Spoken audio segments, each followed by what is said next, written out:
방금 소개받은 정성희라고 합니다. 남성 정성희입니다. 안녕하세요. 이름이 여자 이름이라 가지고 여자인 줄 알고 전화했다가 남자 목소리 나오면 깜짝 놀라요. 그래서 항상 소개할 때 남성 정성희라고 소개합니다. 오늘 제가 맡은 주제는 한국 진보 정치의 역사적 교훈입니다. 한국 노동 진보 정치의 역사에 대해서 말씀을 드리겠습니다. 이 한반도에 우리 조선 또는 한국에 진보 정치가 언제부터 시작됐을까요? 지금 기간이 얼마나 지났을까요? 105년 지났습니다. 105년. 우리는 민주노동당 창립 이후에 진보 정치가 시작된 것으로 이렇게 생각하면 안 됩니다. 정말 일제 강점기부터 시작해서 오늘날까지 면면이 이어져온 역사가 있습니다. 피 어린 역사입니다. 잘 될 때도 있었고 못 될 때도 있었고 곡절이 많았습니다. 그 곡절은 순전히 외세의 지배와 간섭 때문에 또 분단 때문에 냉전 때문에 온갖 차별로 인하여 곡절을 많이 겪었죠. 그래서 오늘 그 역사를 한번 돌아보겠습니다. 노동조합법에는 이렇게 나와요. 노동자들의 사회적 경제적 지위 향상을 위한 것이다. 노동조합의 목적을 법에는 그렇게 나와 있습니다. 그런데 민주노총의 목적은 어떻게 나와 있느냐? 어떻게 나와 있을 것 같아요? 사회적, 경제적, 정치적 지위 향상입니다. 그것도 정치적이 제일 앞에 와 있어요. 그 한번 그거 비교를 해보면 재밌죠? 노동자가 주인답게 사는 세상, 흔히 우리 얘기를 합니다. 노동해방 세상. 일하는 사람들, 땀 흘려서 일하는 사람들이 정말 주인인데 역사의 주인이고 생산의 원동력이고, 그런데 주인 대접을 받고 있습니까? 못 받고 있지 않습니까? 무시천대 갑질에 저임금에 장시간 노동에 엄청나게 이제 고통을 받고 있었는데, 지금 조금 나아졌다고 하지만 비정규직이 2천만 중에서 거의 50%에 육박할 정도로 아직도 차별을 많이 받고 있죠. 그래서 일하는 사람들이 주인 되는 이 세상을 만드는 것이 노동운동의 궁극적인 목표입니다. 그렇잖아요.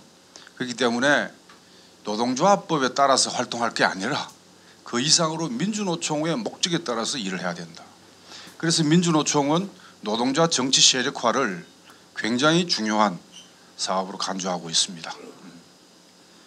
일제 강점기 때도 그랬습니다. 저기가 이제 1929년도 원산 총파업 있었던 장면입니다. 원산에 있는 어느 사업장에서 일본 사장의 갑질 무시 천대에 맞서서 싸우기 시작해가지고 인근에 있는 원산의 제 사업장에서 연대투쟁을 시작을 했고, 나중에는 전국적으로 모금을 한다든지 담배를 덜 피우고 후원금을 준다든지 국제적으로도 연대가 있었던, 굉장히 세계를 떠들썩하게 했던 그 시대에 총파업투쟁을 했습니다. 그러나 그럼에도 불구하고 어떻게 됐느냐, 막판에 의용이 등장을 하고 해서 실패를 했죠. 물론 그 원동력이 30년대의 혁명적 노동조합 운동에 중요한 계기가 됐습니다. 30년대. 그래서 그리고 46년도 광복이 됐습니다마는 일본을 대신으로 해서 미군정이 또 들어왔잖아요. 그 외세가 지금까지도 이제 이어지는 이런 시대를 살았는데, 46년도 9월 총파업은 철도 노동조가 중심이 되어 가지고 어마어마한 규모로 총파업을 했어요. 그 연장선에서 대우 경북을 시작으로 해가지고 전국적으로 10월 인민항쟁이라는 게 또 있었습니다. 거기에서 또 수배받고 한 사람은 산으로 갔어요.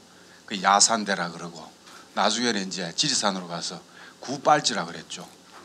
오래된 빨지산.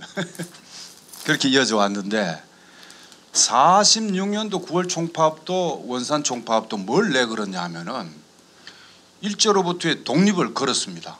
물론 제일 먼저 건진 건 아니고 대중성을 가져야 될 거 아니에요. 대중들의 어려운 생활상의 고통을 먼저 걸되 막판에는 일제로부터 독립이 돼야 우리가 정말 잘 살 수 있다 이렇게 걸었고, 그다음에 46년 9월 총파업은 이때 통일 정부를 지향하는 전 민중적인 노력이 있었기 때문에 통일된 나라 인민공화국 건설하자고, 물론 제일 앞에는 쌀을 달라. 46년 9월 총파업은 물가는 엄청나게 높고 말이죠. 쌀은 생산 공급이 제대로 안 되니까 쌀을 달라 뭐 달라 해가지고 8시간 노동 쟁취하자 뭐 쭉 그러고 막판에는 인민공화국 건설하죠. 일하는 사람들이 주인된 나라를 만들자고 그렇으나 이 역시 미군정의 가혹한 탄압에 의해서 좌절됩니다. 자, 그로부터 이제 정말 전국적 국민 지지가 있었던 이런 파업은 한동안 없었죠. 물론 우리가 유월항쟁 이후에 7, 9월 노동자 대투쟁이 있었습니다마는 그것은 연쇄적인 동시다발적인 3,300여 건에 이르는 노동자 대투쟁이었지, 일시에 공동의 요구를 걸고 일제히 파업을 한 것은 96년 말 97년 초 날치기 노동학법 철폐 전면 총파업 투쟁이었습니다. 23일간 했는데요. 제가 이때 대변인을 했었죠. 여기에 이제 명동성당에 기억나시죠? 다 집결해가지고 여기서부터 행진을 해가지고 매일 종로 3가에 있는 종묘공원까지 행진하지 않았습니까? 그때 정말 신났습니다. 그런데 민주노총이 총파업을 해가지고 국민 지지 88%로 이르는 적이 없었습니다. 그만큼 그 당시에 우리의 요구도 정당했고 투쟁도 정당했고 전략과 전술도 잘 운영을 했습니다. 권영길 위원장이 언론인 출신이라 여론에 밝고 아주 그 전략 전술 운영을 잘했고 또 통합적 기도력을 가졌어요. 민주노총에도 여당 야당이 있잖아요. 여당이 한 3분의 2 이상 됐고 야당이 조금 터집을 잡아도 야 같이 가자, 투쟁이다, 뭉치자, 흩어지면 되겠나 해가지고, 또 권영길 우리 위원장님이 술을 잘하셔요. 설득이 안 되면 술로 설득시켜버려. 그래가지고 만든 것이 날치기 총파업이었는데, 이때 김영삼이가 노동악법과 동시에 안기법을 통과를 시켰습니다. 이것은 이 내용은 정말 반통일적이고 반노동자적인 법을 동시에, 그것도 새벽 6시에 신한국당 국회의원들을 도둑고양이처럼 모아가지고 날치기를 하니까 내용도 반민주적이지만 방식도 이건 완전히 민주주의를 유린하는 방식이었기 때문에 우리가 명동성당에 새벽 6시 반에 이제 지도부 모여가지고 엑스레이터를 밟았죠. 제일 먼저 이제 들어간 것이 8시 반에 기아자동차, 1시 반에 현대자동차, 그 다음에 중소기업들, 공기업은 뺐다 박았다 해야 돼요. 이 총파업의 구도가 항상 그렇습니다. 여러분들은 이 검속의 핵심 활동가들이죠. 이걸 좀 알고 계셔야 되는데, 무릇 제네럴 이 스트라이크라는 것은, 이 총파업이라는 것은 공기업을 제일 먼저 앞세워 버리면은 국민이 불편을 겪기 때문에 짜증을 내요. 그래서 파괴력은 있지만 국민 편의하고 좀 먼 대기업을 먼저 박는 겁니다, 원래. 그런 다음에 수많은 중소기업들을 연달아 받고 막판에 정권을 흔들기 위해서 공기업을 박으면, 공기업은 사실은 한 3일 정도 하면은 이 좀 떨어져요, 동력이. 그래서 다시 이제 기자회견을 해가지고 김영삼 정권한테 자, 오늘로서 국민 편의와 경제와 뭐를 생각해가지고 잠시 보류한다. 그래놓고 김영삼 태도를 지켜보겠다. 공을 던진단 말이야. 그래놓고 우리 다시 군부를 때 막 토론하고 결의대하고 해가지고 그래도 김영삼이 말이 안 듣지 않습니까? 그러면 2단계 파업으로 전환해서 오늘부터 그동안 해왔던 대기업, 중소기업 포함해서 공공부문 몇 개 사업장 몇만을 들어간다. 이렇게 하면 계속 상대방한테 공을 던지는 거예요. 그러니까 국민들이 아이 정부가 들어주면 되겠네. 그 노동자 요구가 그렇게 과한 게 아니네. 이게 이제 축적되다 보니까 최고 올라갔을 때가 민주노총 날치기 총파업 때 88%까지 올라갔습니다. 근데 그 이후에 이제 그런 투쟁을 한 번도 못 해봤는데, 어쨌든 그러나 뭐 합니까? 김영삼이가 재개정하겠다고 약속했거든요. 총파업을 통해서 정권이 자기 기존 결정을 바꾼 것은 처음입니다. 안 바꾸거든요, 자존심 때문에. 그런데 재개정하겠다고 공개적으로 대통령이 약속을 했는데 그해 3월달 97년 3월 달에 임시국회에서 문구만 살짝 파업은 끝났어. 끝나놓으니까 문구만 살짝 통과시킨 겁니다. 이때 통과된 법이 뭐냐? 파견근로, 정리해고, 그다음 변형근로 이런 것들이 통과됐죠. 나쁜 새끼죠, 김영삼이. 그래서 우리는 도끼로 발등을 찍는 심정으로 국회에 노동자 국회의원 한 명만 있었으면, 이런 얘기를 하면서 그때부터 정치 세력화에 이제 군부를 떼기 시작하면서 97년도 12월 달에 국민성리 21이라는 이름으로 권영길 후보를 출마시켰죠. 이 얘기 계속하면 안 되겠다. 계속. 어쨌든 노동조합이라는 것은 노동자가 자주적으로 단결해서 정치적, 사회적, 경제적 지위를 향상시키는 것인데, 노동조합 총파업만 가지고는 역부족이더라는 것입니다. 그래서 우리는 노동자 정치 세력화를 해야 된다. 노동자가 주요한 요구가 뭡니까? 세 단계가 있어요. 하나는 임단협, 임금 인상, 근로조건 유지 개선, 사업주하고 맺는 거. 그다음에 정책 제도 개선, 정부하고. 그런데 정책 제도 개선 해보면 뭐합니까? 정권 바꾸면 뒤집는데, 임금 올리면 뭐합니까? 물가 올라서 실질 임금은 추락되는데, 세금 더 가는데, 재벌들 독점 가격 매어가지고 실질 임금이 떨어지고 구매력이 떨어지는데, 그래서 결국은 정권을 바꾸고 사회 대개혁을 하고 이렇게 해야만이 노동자 민중이 땀 흘리는 일하는 사람들이 주인이 된다 하는, 이런 것을 처음으로 우리 노동자 대중들이 처음으로 깨닫는 과정이었습니다. 자, 2006년도에는 또 어떻게 했느냐? 이때는 정권이 김영삼 신한국당이나 민자당, 신한국당, 뭐 한나라당 이런 계열이 아니고 민주당의 노무현 정권 시기예요. 이때는 민주노동당 국회의원이 10명대에 있습니다. 비례 8명에다가 지역구 2명, 10명대였고 민주당이고, 둘이 합하면 뭐든지 할 수 있는 건데, 이 민주당 정권이라는 것이 한계가 명백하더란 말이지. 시장을 이길 수가 없다, 뭐 이런 말을 노무현이가 거침없이 하고, 왜 이길 수가 없어? 작심하면 이길 수가 있죠. 그런데 시장을 이길 수가 없다. 지금 외자와 재벌 중심의 수출 주도의 한국 경제 구조에서 경제가 조금만 어려우면 다단계로 부담을 전가하는 과정에서 최종적으로 수많은 중소기업에 고용되어 있는 거의 90%에 이르는 노동자들의 저임금으로 비정규직으로 귀결되는 것이 오늘날 비정규직 양산의 원인 아닙니까? 구조 아닙니까? 그 구조는 손을 안 대고 비정규직 기간을 2년으로 정하는 겁니다. 2년 이상 되면 무기계약직이야. 그 2년 이후에는 무기계약직 되면은 고용이 안정되지 않냐, 이런 논리예요. 지금도 이 문제 가지고 논쟁이 있습니다. 비정규직법 통과시킨 가지고 민주당은 잘한 거다, 막 홍수같이 밀려오는 걸 조금 막은 역할을 했다고 주장하고, 우리는 그렇지 않다. 2년을 합법화 시켜줌으로써 그 이후에 비정규직 줄어들었어? 더 늘어났어 라고 평가하는 거죠. 이때도 파업을 했으나 국민 80% 지지가 얻는 이런 파업은 못했지만, 저항을 했지만은 결국은 비정규직 악법이 통과가 되었습니다. 자, 오늘에 이제 왔습니다. 지금 그 이후에 박근혜 때도 한상균 집행부 때 투쟁을 많이 했죠. 박근혜 퇴진을 걸고, 물론 IMF 이후에 이가병 집행부 때도 김대중 정권 퇴진을 주장을 했습니다. 그런데 50년 만에 평화적 정권을 했다는 그 정권을 거의 타도 대상으로 놓는다는 것은 국민 정서에 안 맞는 게 있었어요. 그리고 성질 나면은 구호는 외쳤죠. 지금 이제 박근혜 때는 그야말로 박근혜 탄핵의 선봉대 역할을 민주노총이 실제 했습니다.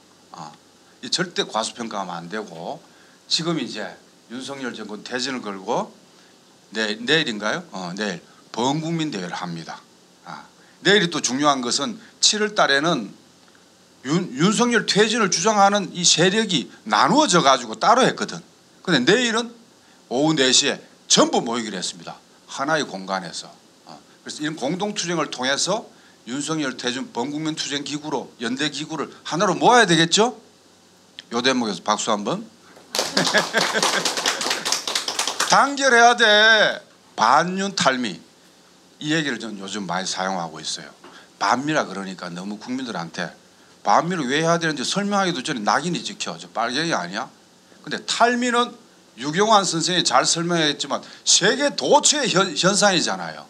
미국으로부터 벗어나야 살 수 있다. 균형 외교해야 된다. 이런 얘기는 이제는 전 세계 한국과 서방 언론만 얘기 안 하지 전 세계가 팩트란 말이야. 그래서 반윤 탈미 민중을 하나로 단결하는 이런 기구가 앞으로 있어줘야 되는데 그런데 이건 역시 연대연합 조직의 중심은 두 개가 있어요. 정치적 중심은 진보 정당이 돼야 되고 그다음 대중조직의 중심은 민주노총 전농이 돼야 됩니다. 그 밖에 각계각층의 지식인들 다 끌고 모으고 학생 뭐 싹 모아가지고 이렇게 하나의 대역으로 가야 되거든요. 그래서 이걸 잘해야만이 총선도 이길 수가 있고 총선에 이기면은 윤석열이를 레임덕의 탄핵으로 몰아가지고 빨리 날려야 되는데 만일 우리 총선에서 진다. 그러면 지금 나타나는 여러 가지 징조로 볼 때 검찰 파쇼로 간다는 것은 약간 관화한 현상입니다. 긴장해야 됩니다. 지금 사실은.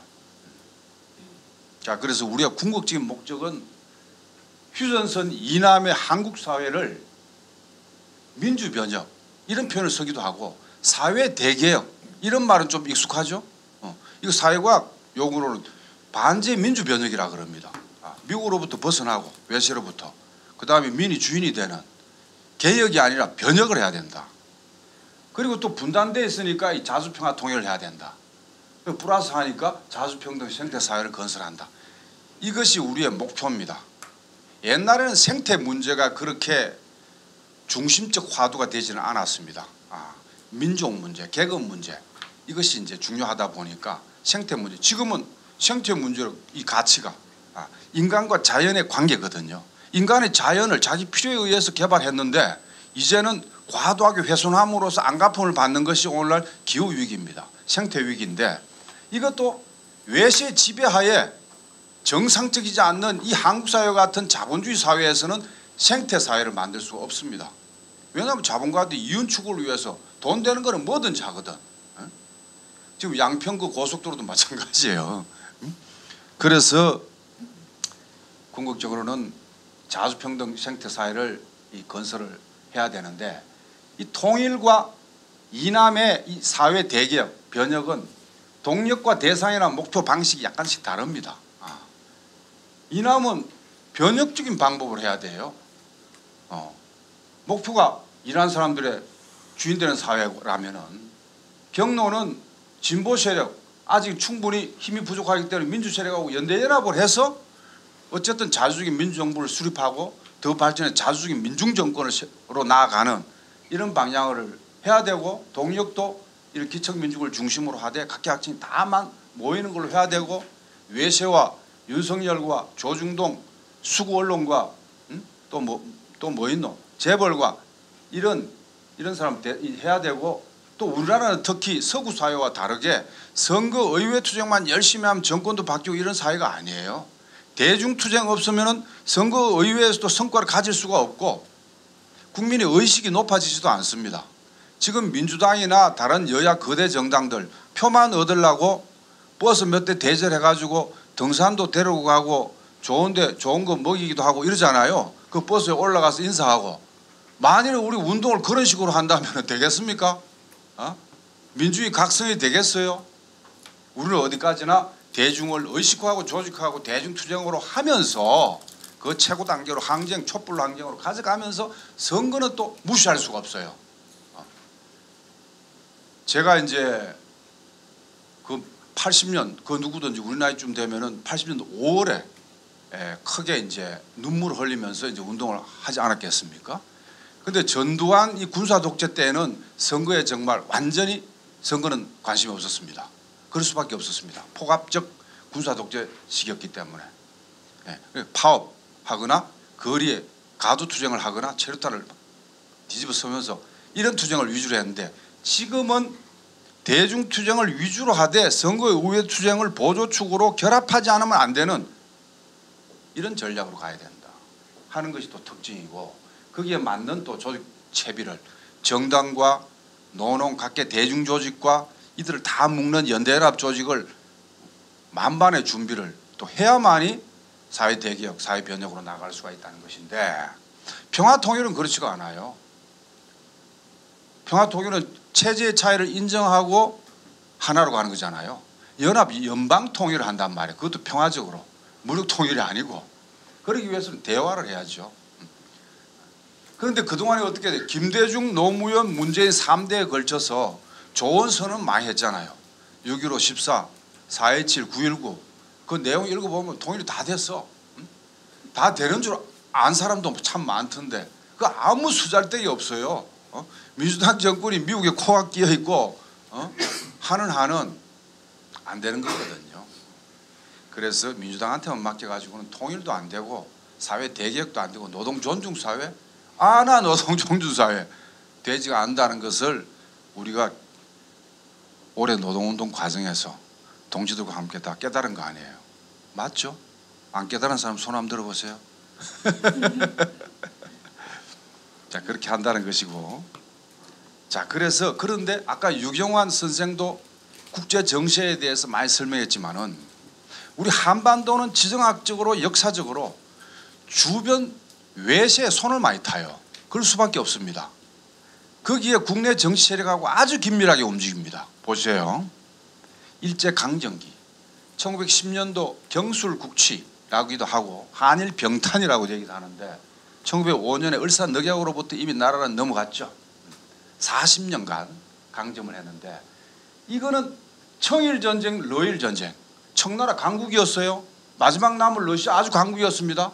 붙어가지고 일본이 이겼네. 신흥 강국이. 그러니까 조선이 배타적으로 지배를 받게 된 거예요. 자, 이 과정에서도 우리는 가만히 있지 않고 3.1운동 60만세 29년도 광주학생의거 30, 40년대 항일 무장투쟁을 만주에서 화북에서 그리고 중경에서 광복군 이런 식으로 해왔죠. 해오면서도 조직적으로도 105년 됐다고 한 이유가 아시아에서 최초로 사회주의 정당을 뭐 인도네시아, 일본, 중국 다 통틀어서 조선이 제일 먼저 사회주의 그 정당을 만들었습니다. 어디서 만들었을까요? 연해주에서 만들었어요. 국내에서는 안 되니까. 연해주 가면은 블라디보스톡에서 열차 타고 9시간 가면은 하바롭스키가 있어요. 하바롭스키. 예? 지도에 나옵니다. 자, 거기서 한일사회당이 만들어진 이후에 21년도에 5월 달에 중국 공산당은 21년 7월 달에 만들어지거든. 한일사회당의 이름을 바꿔가지고 상해파 고려공산당, 이르축구 고려공산당. 이르축구는 저 바이칼 호수 옆에 있어요. 한인 2세들, 러시아의 고려인들 넘어가 있잖아요. 그 사람들이 중심이 돼 두 개를 딱 만들었네.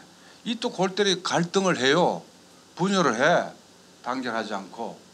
그 이제 그 결과로 국내에서는 25년도 4월 17일 날 이 조선공산당 1차 만들어진 이후에 일본의 거듭된 탄압에 의해서 4차까지 가다가 28년도에 해체가 되고 27년도에는 또 연대연합 조직, 지금 전국연합이라든지 지금 윤석열 퇴진 뭐 범국민 연대라든지 뭐 이런 연대체예요. 일제 때 신간회가 만들어졌는데 우쪽에는 민족 개량주의자들이 이제 뭐 일본하고 타협해가지고 자치나 어쩌나 이런 주장을 해. 슬슬. 좌쪽에서는 또 그래도 좀 설득시켜가지고 비타협적인 민족주의 세력은 땡겨야 되는데 다 싸그리 그냥 비판해야 하는 고민테런의 좌경적 이 방침에 그걸 기계적으로 받아들이면서 신관위를 덜렁 해체해버렸어요.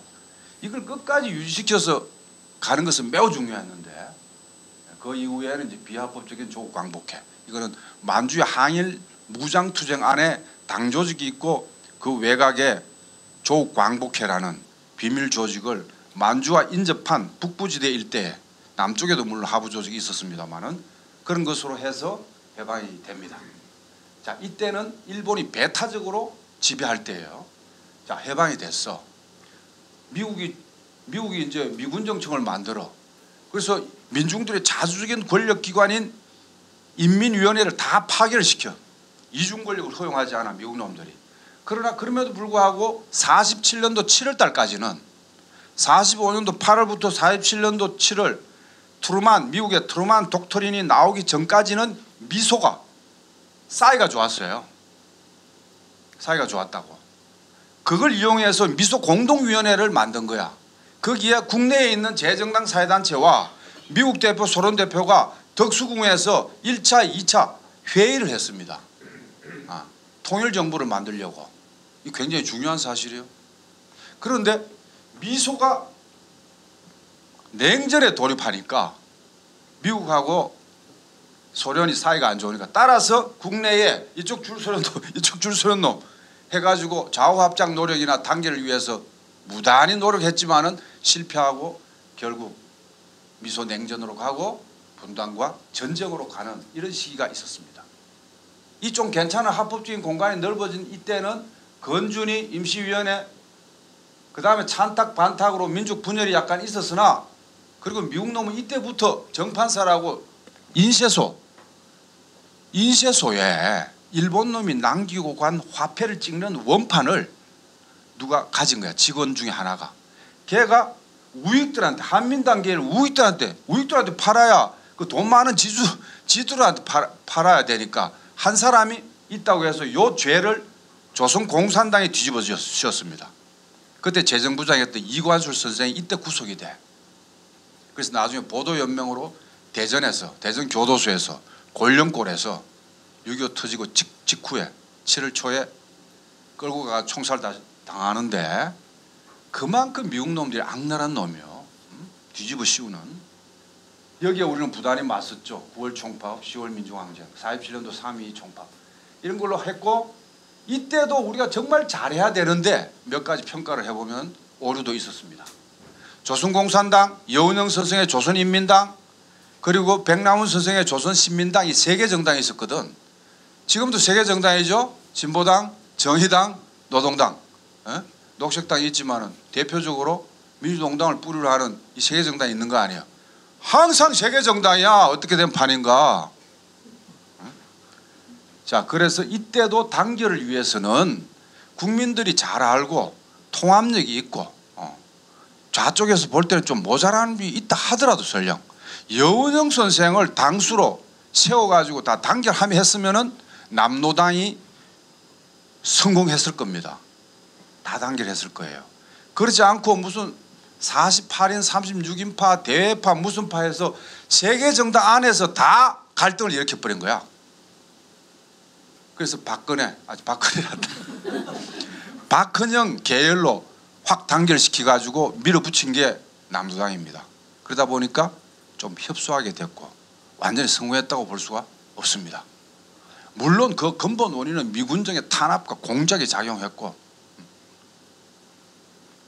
내가 지금 계속 105년 동안 패권주의, 분파주의와 공안탄압 이 두 축은 항상 우리한테 따라가는 운명적인 단결을 저해하는 결정적인 요소라는 것을 강조하겠습니다만은 이 정말 일제강점기부터 지금까지 이런 일들이 많았는데 이걸 우리가 주체적으로 능동적으로 타결해야 되거든요. 가능하고 또 그것이. 자, 그 이후에 이제 미소 냉전이 들어가니까 어떻게 됐어요? 분단된 나라를 막기 위해서 4.18년도 27 구국투쟁 4.3 항쟁 했지만은 역부족이고 결국 전쟁 터지고 전쟁 터진 지 10년 전쟁 끝난 지 7년 만에 다시 이승만 독재를 무너뜨리기 위해서 4.5 항쟁이 일어나고 65년도에는 김종필이 오이라하고 담판해서 지금도 문제가 되는 위안부 문제라든지 징용징병 문제라든지 이런 문제에 대해서 배상을 안 해도 되는 국교 정상화라는 이름 아래 퉁친 거예요. 그 당시에 3만 달러 받았습니다. 현물까지 하면 12억 달러 12억 달러 3억 달러 플러스 현물까지 해서 12억 달러. 일본 제철 일본 일철 그 고물 이거 뜯어다가 지금 포항제철 만든 겁니다. 63 때. 자, 그래서 박정희 유신치하에서 신음하다가 79년도에 YH 노동자가 민주당을 점거하고 부마에서 일어나고 그렇게 되면서 누구의 손에? 김재규의 손에 유신의 심장이 정지가 됐습니다. 그 이후에 잘 된다고 상기문 처음부터 지가 대통령 된다고 설쳤죠. 그러다가 전두환이가 딱 있다가 들고 일어나서 80년 5월 17일 날 확대 계엄을 때리면서 유일하게 저항한 곳이 전남 광주였기 때문에 들고 일어난 것이 광주 민중항쟁입니다. 그러다가 또 이제 잠복됐다가 우리가 이때부터 이제 현장 활동 이제 돌아가지고 했는데 87년도 공간이 유월항쟁에 크게 열리고 그 공간을 타고 항상 정치적 공간이 열리면은 주력 부대가 치고 올라갑니다. 이거는 역사적인 법칙이에요. 그래서 7, 8 대투쟁 됐을 때, 자 이때도 이제 긴 역사를 보십시오.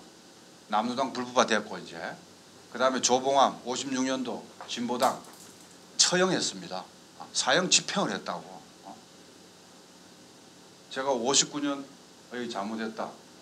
59년 7월 31일 날 사형했다. 여기 수정해야 됩니다. 59년 제가 59년 8월 24일생인데 제가 태어나기 전에 한 달 전에 조봉암 수령을 처형했더라고요. 4.26혁명 이후에 또 이제 통합진보당 만들기 위해서 많은 노력을 기울였는데 실패하고 그 다음에 유월항쟁 이후에 공간이 열릴 때 공간이 열리면은 노동자가 대중적으로 진출하고 거기에 입각해서 진보정당이 나옵니다. 이 또 법칙이야. 자 그래서 백경환 선생 출마한 이후에 민중당, 민중의당. 근데 이때는 저희들은 그렇게 얘기했어요. 노동운동하는 그 당시에는 아직 노동조합, 대중조직이 근거지가 튼튼하지가 않다. 이런 조건에서 이 정당을 만들어버리면 이 생명력을 가질 수도 없거니와 이게 한번 실패하면은 이 후유증이 있다. 이거 반대했어요. 근데 이제 일부에서 강행을 했는데 역시 아니나 다를까 민중의 당이 실패했죠. 여러 명 출마를 했어요. 그 이후에 이제 90년도에 민중당이 나왔는데 이때도 간첩 사건을 만들어가 경기 조선노동당 중부지역당 사건을 만들어가지고 민중당 공동대표인 김낙중, 조국통일위원장인 손병선 뭐 등등 우리 태백에 노동운동했던 그 이름 누구야 이런 식으로 해서 이선실 위에 그림 그려가지고 싹 물론 이거는 조작은 아닙니다. 팩트에 어느 정도 기초하고 있어요. 그러나 그 중요한 총선 시기에 이거를 딱 때리는 거죠. 총선 끝나고 92년도 12월 달 대선 앞두고 딱 때리니까 어떻게 되겠어요? 한나라당이 신한국당인가? 한나라당이 민정당이네. 민정당, 공화당, 그 다음에 통일민주당하고 해서 민자당 만들어지죠. 3당 야합을 해가지고 자 이런 이제 우여곡절을 겪고 있었습니다.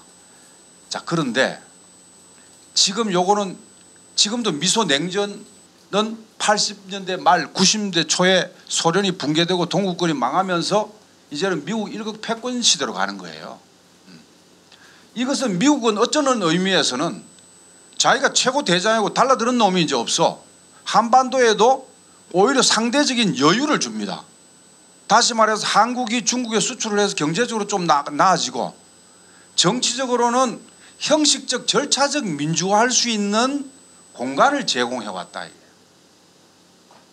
국제정세가 한반도 주변 정세가 그 공간에서 물론 그것 때문에 한 건 아니고 우리 자주적인 대중의 단결과 진출을 통해서 했지만 87년 이후에 기업 노조가 자주이고 민주적인 노조가 된 다음에 지역별 단결을 하고 업종별 단결을 하고 대기업 연대회의를 하고 이렇게 해서 이게 다 모아가지고 결국은 95년도에 민주노총이 창립이 되고 날치 총파업을 하고 그 이후에는 96년도에는 2006년도에는 효순미순 촛불이 일어나고 08년도에는 광우병 촛불이 있고 16년도에는 박근혜 탄핵 퇴진 촛불 혁명이 일어났던 이런 과정이었죠.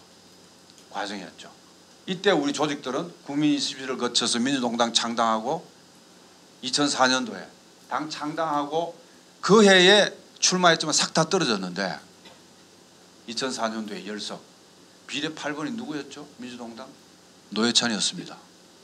공화당에는 누구였을까요? 민자당 김종필이었습니다. 김종필이 떨어지고 노회찬이가 되니까 비례 8명에다가 울산하고 창원하고 지역구 2군데 되니까 10명이나 되네. 96년 말에 날치기 총파업하면서 뭐라 그랬다 그랬어요? 국회의원 한 명만 있었으면 했는데 10명이나 돼서 10명이나 돼봐야 개뿔 그거 가지고는 되지도 않더라고. 10명 가지고 뭐야 300명 중에 10명 가지고는 온몸으로 10명이 일반 다른 국회의원 다른 당의 국회의원들은 뭐 놀아가면서 하는데 여는 24시간 중에 한 4-5시간 자고 뛰어다녀도 이런 많이 하는데 결국 역부족인 우리의 정치 세력화의 현실을 깨달았죠. 그러나 그럼에도 불구하고 그때 잘 나갈 때 조심해야 되는데 항상 우리 모든 개인이나 집단이나 당이나 노동조합도 마찬가지고 우리 노동조합도 그러잖아요. 처음에 신규 노조를 만들어서 사장 좀 흔들어 놓으면은 한 3년 가잖아. 그때 방심한다고 파업 세게 하면 때리면 그 다음에는 파업 안 해도 들어주잖아. 거기에 방심을 하거든. 끊임없이 조합원들을 불러일으키고 긴장하게 하고 하지 않으면은 이게 관성화가 되고 내공이 떨어지면서 그 다음에는 그걸 모를 것 같아요. 사장이 정밀하게 봅니다. 마찬가지로 정당도 이때 다수파가 공직 당직 싹쓸이 했고 1인 7표씩 던져가면서 소수파가 상실감이 누적되지 않겠어요? 이럴 때 저쪽에서 공안 탄압을 하는 겁니다. 1심의 사건이 터진 거야. 1심에 들어봤어요? 들어나 봤나 1심에? 예? 아까 중부 지역당 무슨 뭐 민혁당 사건 뭐 1심의 사건 때마다 지금도 여러 군데 잡아갔죠? 이름은 못 붙여 근데 요즘은 함부로 이름 붙이 옛날에는 막 이름 크게 붙여가지고 그림을 크게 해가지고 정치 공세를 때리면 그게 사실이 아니더라도 국민은 우리를 어떻게 보겠어요? 그렇게 하는 게 저들의 수법이거든. 일제 때부터 100년 동안 상투적인 수법인데 매번 당하는 거야. 구조적으로 당할 수는 있죠. 그걸 능동적으로 극복하는 건 우리의 책임인데 좀 부족한 점이 많죠. 그래서 2008년도 2월 달에 어떻게 됐어? 1심의 관련자들을 공식 중앙위원회에서 제명에 관한 건을 올리려고 했단 말이야. 어떤 사람, 어떤 지도부가 어떤 비대위 1차 비대위 그건 허용할 수가 없다. 그래서 저를 비롯해서 몇 사람들이 중재를 썼어요. 1심의 관련자들 구속된 저 면회를 가가지고 자진 탈당해라. 혁명투쟁에는 희생하는 거야. 개인조직 피해를 주면 안 될 거 아니야. 할래 안 할래? 하겠습니다. 바깥에 동지들 의견 물어오면은 다 충분히 할 수 있습니다. 그 동지들은 사실 굉장히 자세가 좋았어요. 그리고 이쪽에 이제 비대위 얘기했죠. 이거 안건 내릴 수 있느냐? 자진 탈당한단다. 이렇게 의결 기구에서 정식 재판하는 거 아니야. 진보정당에서 그렇게 해가지고 중재안이 됐는데 이 본인들은 조서가 좋았는데 그 주변에 있는 보안법에 굴복했니 뭐냐 난리를 치는 거야. 난리를 치고 이쪽은 난리를 치니까 이쪽은 또 안 받아들여져 버려. 그 중재안이 실패되면서 장시간 토론 끝에 표결을 붙였는데 게임이 됩니까? 그 안건 확 날려버린 거예요. 거기에서 심상정, 노회찬 등등등등 상 나간 게 분당입니다. 민주동당 1차 분당이에요. 그래서 나가서 뭐 만들었죠? 진보신당 만들었습니다. 일제 때부터 지금까지 정말 이 공안 탄압 문제하고 내부의 이 단계를 위해서 정말 헌신적인 이런 다 마음 비우고 이렇게 하지 않음으로써 생기는 현상들이 있었죠. 지금은 그래서 이제 또 통진당 만들었어. 그래서 이제 또 했는데 엄청나게 2012년도에 국회의원 몇 명? 2004년도에는 10명이나 그랬는데 13명이나 당선됐어요. 비례 6명에다가 지역구 7명이 당선된 거야. 이야 이제부터 시작이다 했는데 웬걸 또 부정 부실 선거에다가 무슨 나중에 그걸 기화로 해서 중앙이 폭력 사태가 일어나고 이러면서 깨져가지고 오늘날 이렇게 멋있게 정의당, 진보당, 노동당 개수도 많다. 민중민주당, 국민주권당까지 이렇게 이제 되어 있습니다. 자, 이제는 국제 정세, 주변 정세가 절호의 찬스가 왔다 이 말이야. 외세가 어느 일방이 배타적으로 지배하면 운신의 폭이 굉장히 떨어져요. 그리고 첨예하게 붙어버릴 때는 또 양쪽에 줄 서는 사람들이 생겨가지고 그걸 단결시키는데 어려움이 있습니다. 그런데 이제는 미국 일극 패권주의가 끝났어요. 이제는 다극화, 다자화 시대로 가. 이게 얼마나 빨리 가느냐 안 가느냐는 또 주객관적 조건을 잘 평가를 해봐야 되겠습니다만은 지금 미국이 감히 중국이 그동안에 달라들지 못했는데 지금은 고개를 빳빳이 세워가지고 이제 도광양해가 아니야 북왕굴기 하면서 달라든단 말이에요. 그래서 최근에 이제 블링컨, 키신저까지 중국을 방문해가지고 미국이 중국을 세게 견제하니까 중국이 역보복을 하는 과정에서 미국 경제에 치명타를 받거든. 살살하자. 전략 수정이 아니면서 기만적으로 전술적 화해 조치로 간 거요. 가는데 중국이 그걸 모르겠어요. 다 알고 있으면서 그래 살살해 살살하자 이렇게 된 겁니다.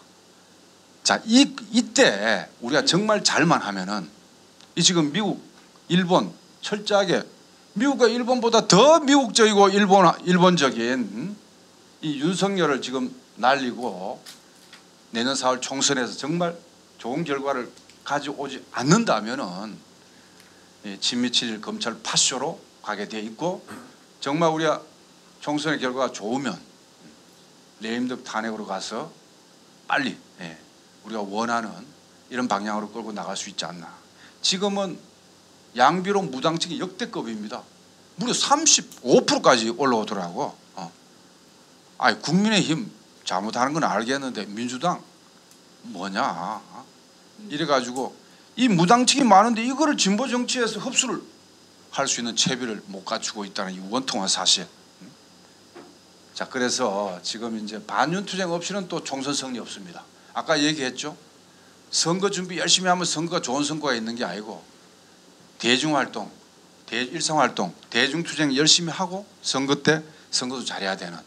물론 과제는 무겁고 많습니다만은 그렇게 할 수밖에 없는 운명인데 자 이렇게 해서 하되 뭉쳐서 하면은 좋은데 따로 하면은 정말 각자 도생으로는 안 된다. 여기까지가 서론입니다. 재밌어요? 자 이제부터는 105년을 한번 가보겠습니다. 105년 말이 105년이지 그냥 순조로운 105년도 아니고 1918년에 하바롭스키에서 이동일 선생, 유동열 선생 그러니까 민족주의자와 사회주의자가 같이 조선혁명자 대회를 열고 했을 때 이때 이걸 지도를 누가 했냐. 김 알렉산드라 스탄케비치라는 조선 최초의 사회주의자였고 걸출한 여성혁명가였고 레닌의 친구였던 김 알렉산드라의 엄청난 단결의 호소에도 불구하고 이념적 차이도 물론 있죠. 그래서 일부 이탈했습니다. 남은 민족적 사회주의자들 중심으로 김 알렉산드라 오하묵 등 이 사람들이 뭉쳐서 18일 4월 28일 한일사회당을 만들었어요. 아시아 최초로. 아까 제가 얘기했죠. 중공단도 21년 7월 달에 만들었고 그래 더 빨리. 그래서 위원장은 이동희 선생이 하고 그다음에 김 알렉산더 재혼 남편 오바실리라는 사람을 부위원장으로 하고 등등 해서 한때 당원이 1만 명이 넘었어요. 그 밖에 이제 항상 군사. 그 당시에는 18년도부터 22년까지는 소련이 내전이 있었거든요. 백의군과 적의군의 투쟁 속에서 적의군 레닌이 중심인데 레닌이 식민지 반식민지 민족해방투쟁을 지원하겠다. 이 태제, 이 방침을 발표하니까 이념 떠나가지고 우리 조선 독립을 위해서는 손을 잡아야 되겠다고 하지 않겠어요? 누구든지. 그래서 처음에는 반공이라는 것이 거의 없었습니다.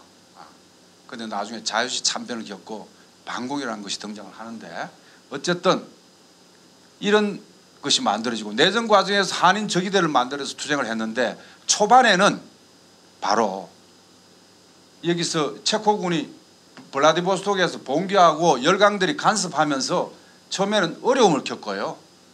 이때 당연히 소련 적의대에 한인 적의대가 결합을 해서 같이 빨산 투쟁을 하지 않겠어요? 몰려가지고 몰려가 병력을 절반을 잃고 아무르강, 이 흑룡강이라 그러는데 중국말로는, 러시아는 아무르강, 이걸 건너가지고 도피를 했는데 김 알렉산더는 잡혔어요. 그래서 김 알렉산더는 아무르강의 열쇠 발자국이라 그러는데, 왜 열쇠 발자국이냐? 조선 팔도가 13개 도로 있다. 나는 조국을 생각하면서 한번 하나씩 이게 밟겠다. 잠시만 내 총 쏘지 말고 잠깐 기다려 해놓고 이렇게 이제 마지막 열쇠 발자국을 하고 총살당했습니다. 그 위대한 우리 여성 노동운동가 활동가들은 꼭 김 알렉산드라를 매일 노동뉴스에 독립운동과 열전에서 김 알렉산더를 제가 썼어요. 동지들 한 5명 정도 규합을 해가지고 이 3.1 독립운동 100년 때 그때 1년 내내 독립운동가 찾아가지고 열전을 써놨으니까 그걸 꼭 한번 읽어보세요. 읽어보실 거죠? 네. 김 알렉산드라. 자, 바로 이 여성입니다. 멋있죠? 이동엽 선생입니다. 유동률 선생입니다. 이때 한인 적이대 러시아 내전에 참여해서 혁혁한 러시아 볼셰비크 혁명을 성공시키는데 연해주 일대에서는 가장 10만 명이 고려인이 살았는데, 한인이 살았는데 1만 명이 내전에 참여했다니까. 조선 사람이 10분의 1이 참여했다니까. 애들 빼면은 10분의 1도 더 됐겠죠. 자, 그 이후에 바로 한인사회당을 모처로 해서 이동희 선생의 상해에서 5월달에 만든 게 상해파 고려공산당, 그 다음에 바이칼 호수 근처에 이르츠쿠에서 만든 것이 이르츠쿠파 공산당. 이렇게 애초부터 하나의 당이었다가 짜개진 건 아니고 각자 다른 지역에서 같은 명칭을 쓰고 만든 거예요. 그러다가 단결 노력이 없었느냐? 단결 노력이 있었습니다. 그런데 노선에 약간 차이는 있었습니다. 상해파 고려공산당은 레닌의 지원, 레닌의 자금을 지원받지만 우리는 코민테른이 시키는 대로 하지는 않는다. 이런 입장을 취했습니다. 약간 민족적 사회주의 경향이 있었습니다. 그런데 이르츠쿠파는 레닌의 코민테른의 방침을 무조건 집행해야 된다. 계급 노선이 강했죠. 이런 차이도 있었지만 이 정도 차이 가지고 합당 못할 이유는 없습니다. 코민테른에서 계속 합당하라 그랬거든. 그럼 22년도에 이 저쪽에서 통합대회 노력도 없지 않아 있었단 말이에요.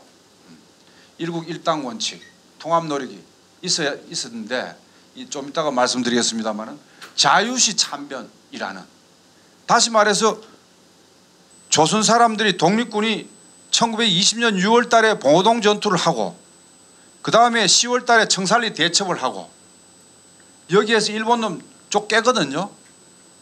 아니 한국 독립군이 얼마나 되길래 정규군을 이렇게 작살내냐 해가지고 대부대를 거느리고 추격해가지고 민간인이고 뭐고 불질르고 싹 다 하는 게 이 간도 참변이라고 경신 대참변이라는 거예요. 1920년 10월에 3,000명을 죽였습니다. 일본 놈들이.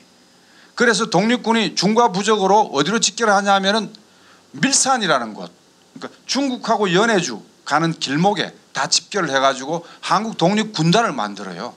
그 당시에 3,500명 정도 무장한 조선 병력이 3,500명이면 어마어마한 거예요. 그게 만주나 연해주에 있어서는 어렵다고 생각해서 어디로 갔냐 하면은 자유시 지금 스보보드니 지금은 스보보드니라는 명칭으로 되어 있습니다.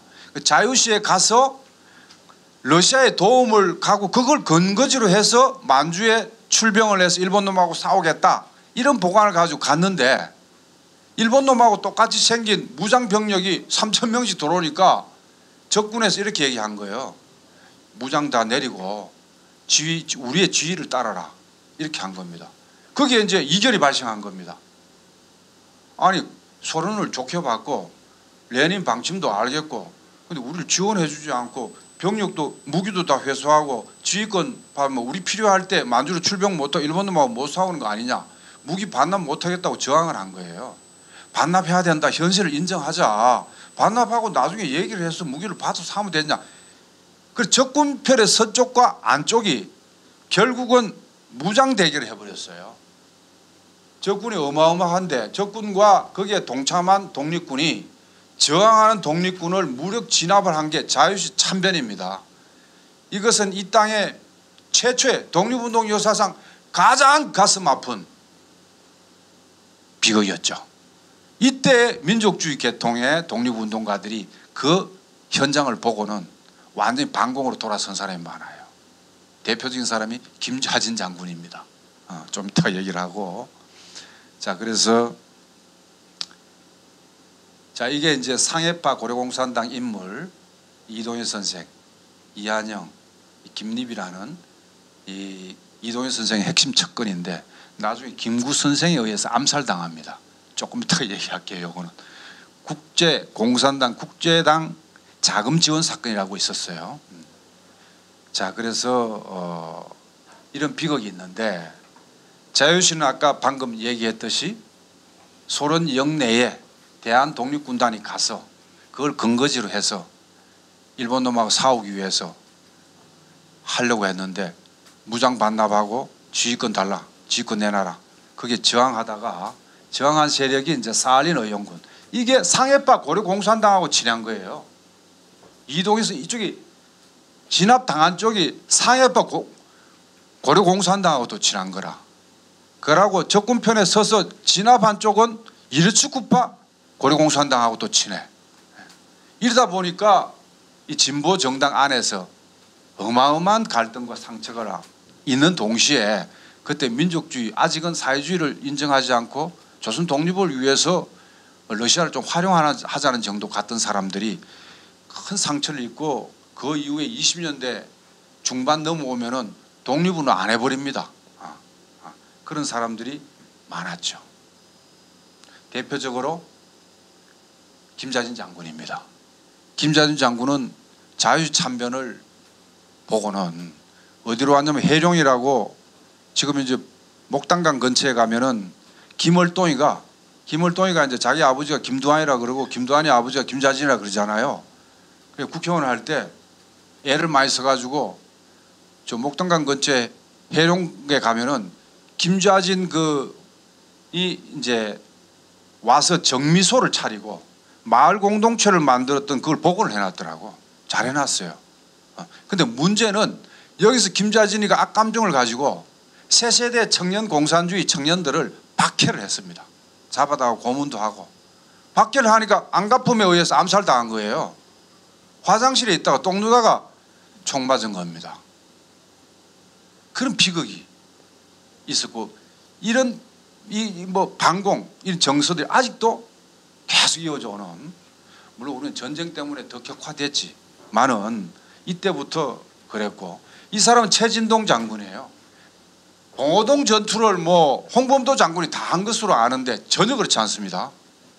홍범도 장군은 CEO예요. 전문 경영인 비슷해. 워낙 잘 싸우니까 최진동 장군이야말로 봉오골에 터줏대감이에요.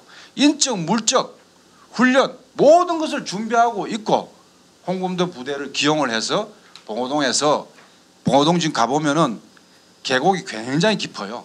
일본을 유인해가지고 저 때려가지고 작살을 낸 겁니다. 그런데 최진동 장군은 어떻게 됐느냐? 자유시 참변을 보고 그 이후에 봉오골로 다시 돌아왔어. 그래도 아직 재산은 많고 땅이 많을 거 아니에요? 그랬는데 30년대에 넘어가면서 운동을 안 했어요. 20년대 중후반부터 운동을 안 했는데 그냥 민족 정신은 지키고 있었죠. 예를 들어 친일로 넘어간다든지 민족 개량주의로 넘어간다든지 이러지는 않았단 말이에요. 그런데 30년대 이제 병이 들어서 아파요. 마음도 상하고 뭐 몸도 늙어가고. 그런데 둘째 부인이 일본이 계속 찔른 거예요. 땅 팔아가지고 비행기 헌납하라고. 그래가지고 그 둘째 부인이 그걸 성낙을 했다. 그런 기록이 있습니다. 그런데 그거를 남편이 최진동 장군은 동의 안 했는데 저질러 버린 거야. 하도 괴롭히니까. 그래서 그 이후에 어떻게 평가받냐 하면은 지금 봉오골에 가면은 쓸쓸하게 최진동 장군의 묘소가 편말도 없이 있어요. 그것은 왜냐하면 중국 문화혁명 당시에 우리 민족주의 계열에 중국에 남아있는 이 독립운동에 대해서 혹평을 해버리는 거야. 중국의 문화대혁명이라고 10년간 있었는데 60대 중반부터 70대 중반까지 이때는 그야말로 조금만 문제가 있는 사람을 전부 다 자본가의 앞잡이 자본 귀신이라고 몰아붙여가지고 많은 희생을 가져왔던 비극적 10년이 있었습니다.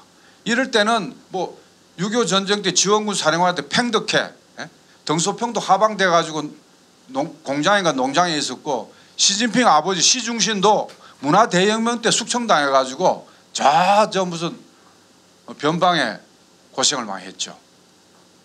그 이후에 새로 복원이 됐습니다마는 덩소평에 의해서 이렇게 복원이 됐습니다마는 그런 혹평을 받는 이것도 사실은 우리 민족주의 내적으로 볼 때는 자유참변의 상처고 아니, 민족주의든 사회주의든 이념이 뭐가 중요하냔 말이죠. 조국의 독립을 위해서 인적 물적 자기 모든 것을 때려 박은 사람 높평가해 줘야죠. 그런데 인생 07과삼이라고 잘 나가다가도 한번 기선하고 실수하고 해버리면은 또 그렇게 평가가 돼요. 말년을 조심해야 돼. 그래서 최진동 장군이 난 너무 가슴 아프더라고. 이분은 최진동 장군 동생이에요. 최운산 장군. 그 최운산 장군의 손녀가 최성녀죠. 성함이 그 이제 은계련 공동 상임 대표를 하고 계신데 이분의 노력에 의해서 최운산 장군의 공적이 이 겉으로는 형님이 공적으로 다 됐지만 뒤에서 뒷받침은 최운산 장군이 또 다 했습니다. 블라디보스토크 가서 체코제 무기를 다 오고 있는 재산 다 팔아가지고 노력했던 분입니다. 홍범도 장군은 워낙 잘 아실 거고 이분은 사회주의자로 남은 거예요. 끝까지. 이분들은 민족주의자잖아요. 사회주의로 남았는데도 불구하고 연해주에서 강제 이주 때 중앙아시아로 간 거예요. 가가지고 중앙아시아로 갔지만은 옛날에 이 독립운동가였고 사회주의 널금하게 이 사상적으로 얼마나 민감합니까? 나이 많음에도 불구하고 사회주의가 옳다.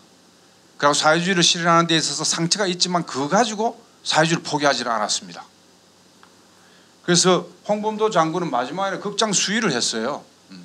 그 손녀의 정언에 따르면 도올 김용옥이가 손녀를 찾아가서 만났을 때 그 대화하는 장면을 보면은 나르는 홍범도 이 스나이퍼 때리면 맞아. 그래서 산에 숨어가지고 뭐 20명도 죽이고 이랬다는 이 홍범도 장군. 그런 사회주의로 남아가지고 끝까지 활동을 하고 마지막에 그랬던 분입니다.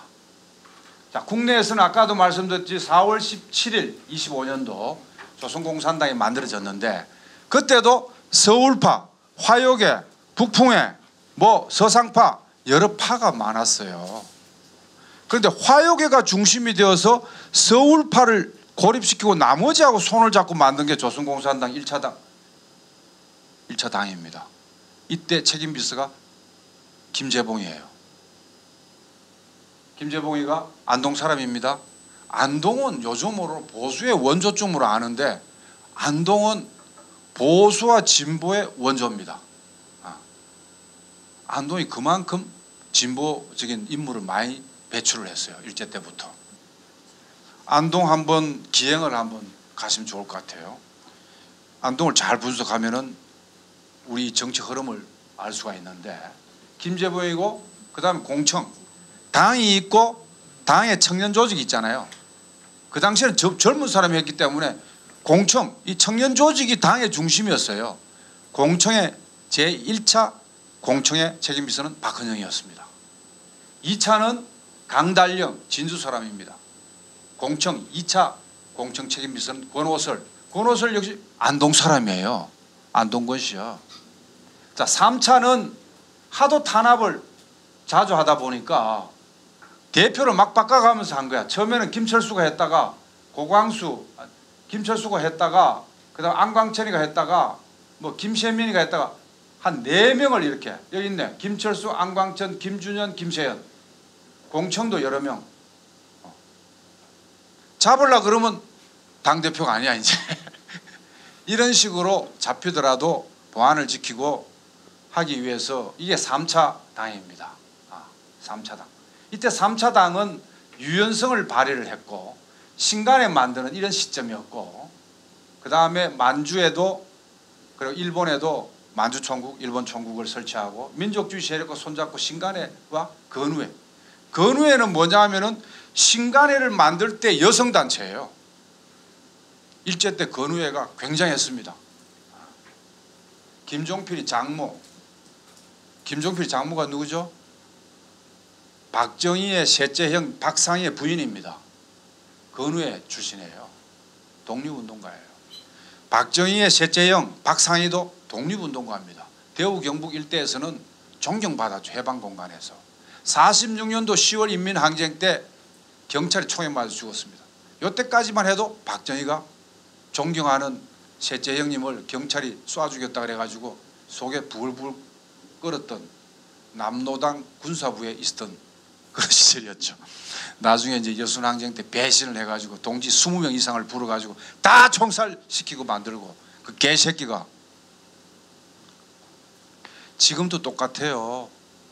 지금도 운동권 변절자들이 악랄한 지금 행위들을 많이 해요. 조선일보에 등장하는 몇몇 인물이 그런 사람들입니다. 보이지 않는 곳에서 못된 짓 많이 합니다. 그런 걸 가려봐야 돼요. 내가 좀 이상한 얘기까지 하네. 자, 4차 조선공산당까지 왔어요. 이때는 당대표가 누구냐? 노동자 출신이었습니다. 그것도 철도 기관사 출신이에요. 이름도 차건봉. 이름도 괜찮죠? 차건봉. 그래도 옥사를 합니다. 그래서 제가 최근에 철도노조 관계자들한테 얘기를 했습니다. 철도노조 뭐 하는 거냐? 철도노동운동 이 선열들을 찾지 않는다면은 지금 철도노조가 아니다. 찾아라. 루트가 나온다. 어디서 태어났고 어느 초등학교 다녔고 3.1운동 때 어떻게 했고 그 루트가 다 나오니까 그 한 2시간 코스 잡아가지고 역사기행을 하자 라고 얘기를 했는데 모르지 할지 안 할지. 차건봉. 이때까지는 다 지식분자들이에요. 그래서 조선공산당의 한계가 뭐냐? 기본계급 출신들이 부족하고 지식인 중심의 소부르주아 근성이 있어서 대중 속에 깊숙이 들어가서 고생하면서 대중들의 마음을 헤아리면서 대중들의 요구를 대중 자신의 힘을 결집시켜서 실현하는 과정에서 의식과 조직화돼서 당을 건설하는 방식이 아니고 말싸움하고 개파, 팝을 형성을 하고 서로 꼬민테런에 줄대기하고. 그래서 감자도장이라는 말 들어봤어요? 예를 들어 꼬민테런에 가입하려면 도장을 찍어야 될 거 아니에요. 감자도장 해가지고 셀에 찍고 모스크바로 열차 타고 갔다는 거 아니야. 물론 일본 경찰들의 과대 선전도 물론 있습니다만은 실제 파벌과 꼬민테런에 대한 기계적인 어떤 의존, 사대적 건성, 그리고 무엇보다도 대중 속에 깊이 들어가서 그들과 결합하고 그들을 주체로 세우면서 하지 못했던 이런 한계 때문에 일본 놈 탄압이 아무리 거세더라도요 깊이 뿌리 박으면은 이 뿌리까지 다 캐기가 어렵습니다. 진보 정당, 진보 정치라는 거는 뿌리를 깊숙이 내리는 것이 가장 중요합니다. 이게. 지금도 마찬가지예요. 지금 무슨 선거 의회 투쟁을 중심으로 해서 합법정당 하니까 아무것도 아닌 것처럼 보이지만 보세요. 제3지대라 그러면서 문국현, 박찬종 때마다 선거 때마다 무당층이 늘어날 때 그걸 노리고 떠는 정당들이 유지가 되고 있습니까? 한순간에 가버리잖아요. 지금 여야 보수 정당들은 그 뿌리들이 있는 거예요. 지금 무슨 당이지? 국힘당. 국힘당은 해방공간에 이승만의 독립촉성중앙회를 뿌리를 둔 자유당 세력이 뿌리를 둔 거예요. 그리고 민주당은 한민당으로 뿌리 들었는데 한민당은 물론 지주계급을 근간으로 해서 만든 해방공간의 정당입니다만은 여기에서 괜찮은 사람, 신익희 선생이라든지 상대적으로 보수적이지만 이 사람들이 만든 민주당 뿌리를 두고 있거든요. 계급적으로는 명백한 한계가 있습니다. 자, 그 사람들 나름대로 뿌리가 있는 거예요. 우리 뿌리는 어디야? 노동자 농민 일하는 사람들이 뿌리고 그다음에 각계각층에 하더라도 깨어있는 촛불 이런 쪽이 우리 뿌리란 말이죠. 이걸 단단하게 하면은 저들이 무슨 뭐 간첩 조작 사건을 해서 정치 공세를 하든 뭐 탄압을 해서 뭐 건설을 뭐 어떻게 하든 뿌리만 있으면 다시 살아나고 확대할 수가 있다. 그런데 일제화 때 조선공산당은 그러지 못했다. 자, 기억 김재봉 책임비서, 강달령, 진주광씨, 김철수 오래 삽니다. 이분은 남쪽에 오래 살았어요. 그다음 이때 여러 당 대표 있었다 그랬잖아요. 안광천, 뭐 김세연, 차건봉, 멋있죠? 차건봉.